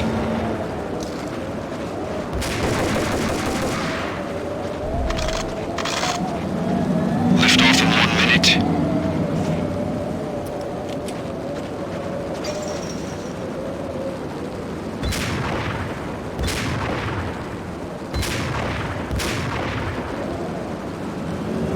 Lift off in 45 seconds.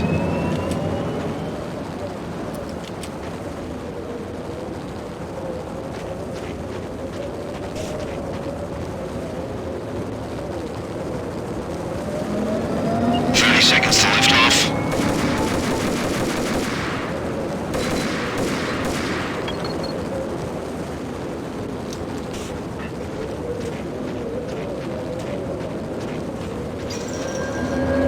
10 seconds to lift off. Okay, ready to lift off in 5, 4, 3, 2, 1.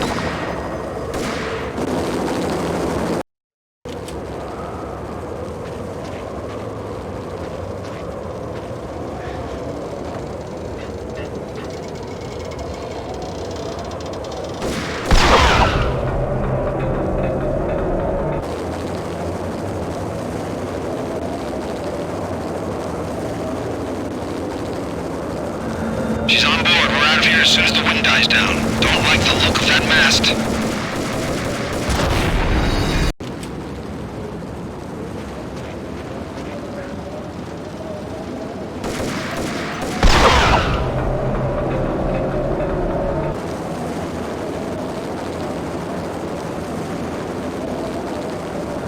She's on board. We're out of here as soon as the wind dies down. Don't like the look of that mast.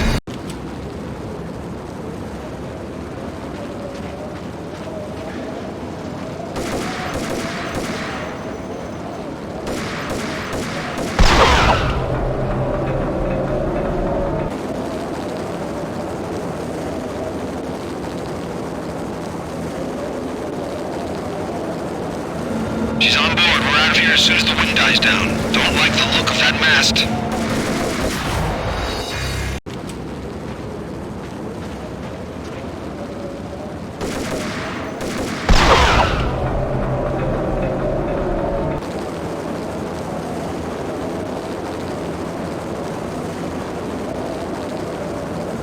She's on board. We're out of here as soon as the wind dies down. Don't like the look of that mast. We're out of here as soon as the wind dies down. Don't like the look of that mast. We're out of here as soon as the wind dies down. Don't like the look of that mast.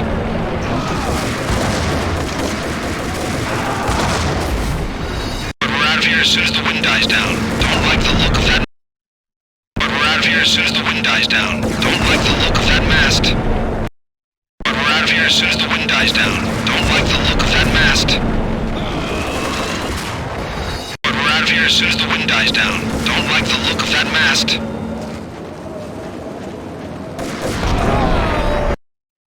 We're out of here as soon as the wind dies down. Don't like the look of that mast. We're out of here as soon as the wind dies down. Don't like the look of that mast. We're out of here as soon as the wind dies down. Don't like the look of that mast.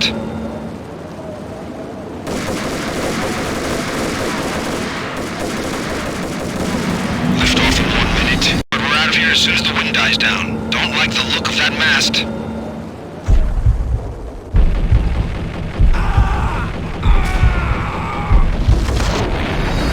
We're out of here as soon as the wind dies down. Don't like the look of that mast. We're out of here as soon as the wind dies down. Don't like the look of that mast. We're out of here as soon as the wind dies down. Don't like the look of that mast.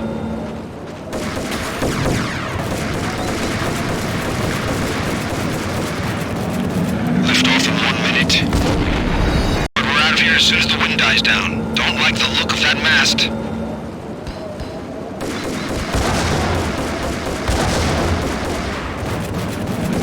Lift off in 1 minute.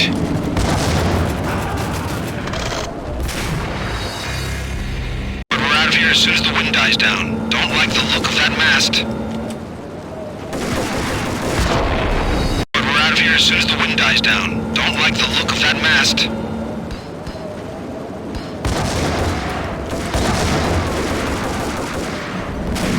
Lift off in 1 minute.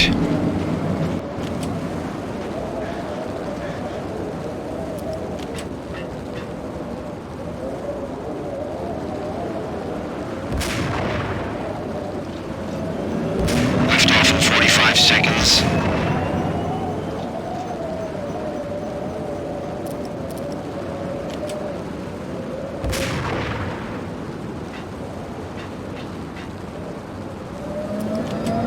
Seconds to lift off.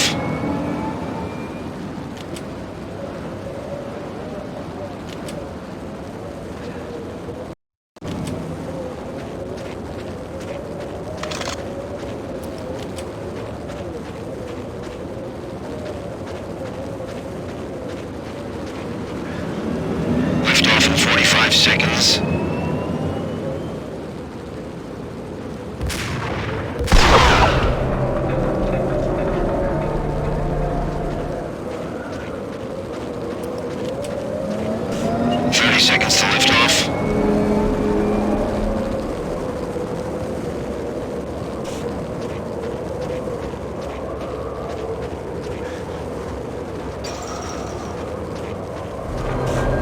15 seconds to lift off.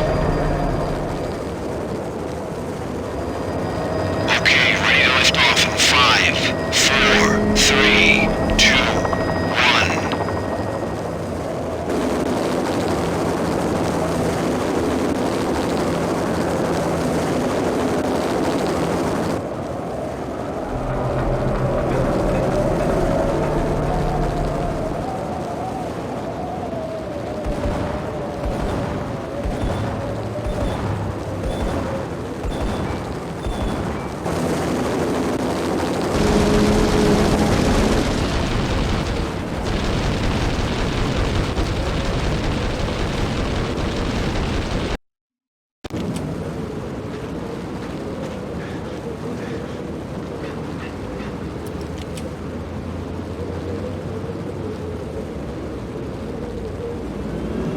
Lift off in 45 seconds.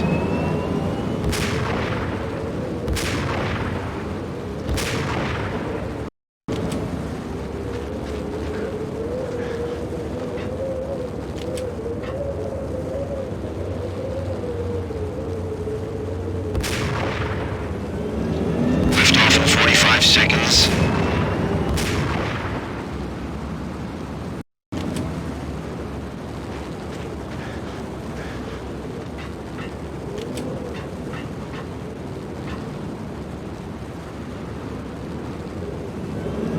Lift off in 45 seconds.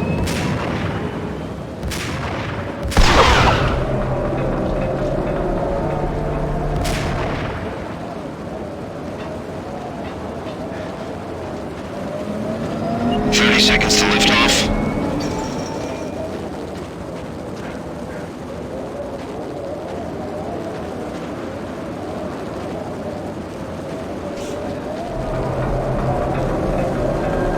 15 seconds to lift off.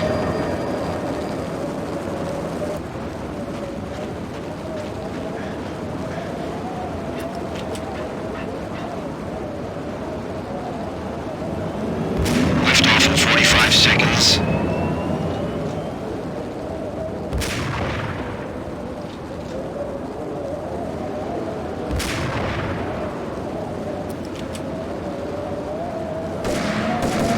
Seconds to lift off.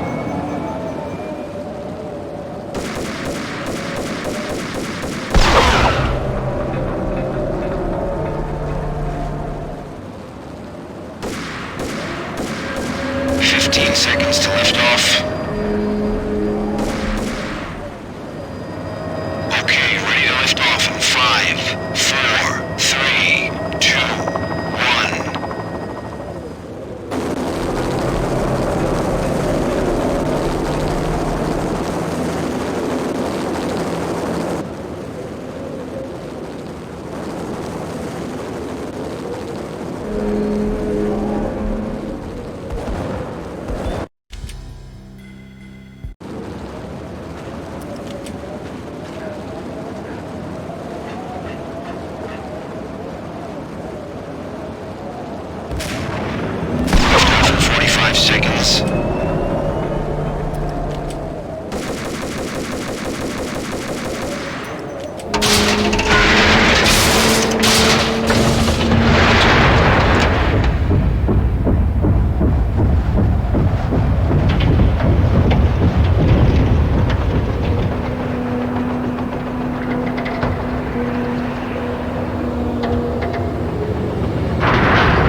dead. The final gunshot was an exclamation mark to everything that had led to this point.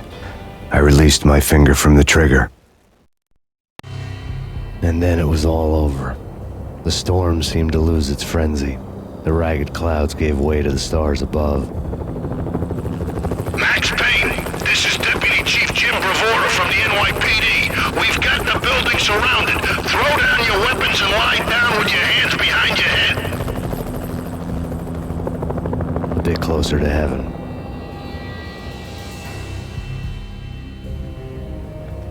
The cops' voices were distant and muted. Freeze! NYPD! Hold it right there! My ghosts released me from their haunting. Down below, New York City glittered like diamonds on black velvet.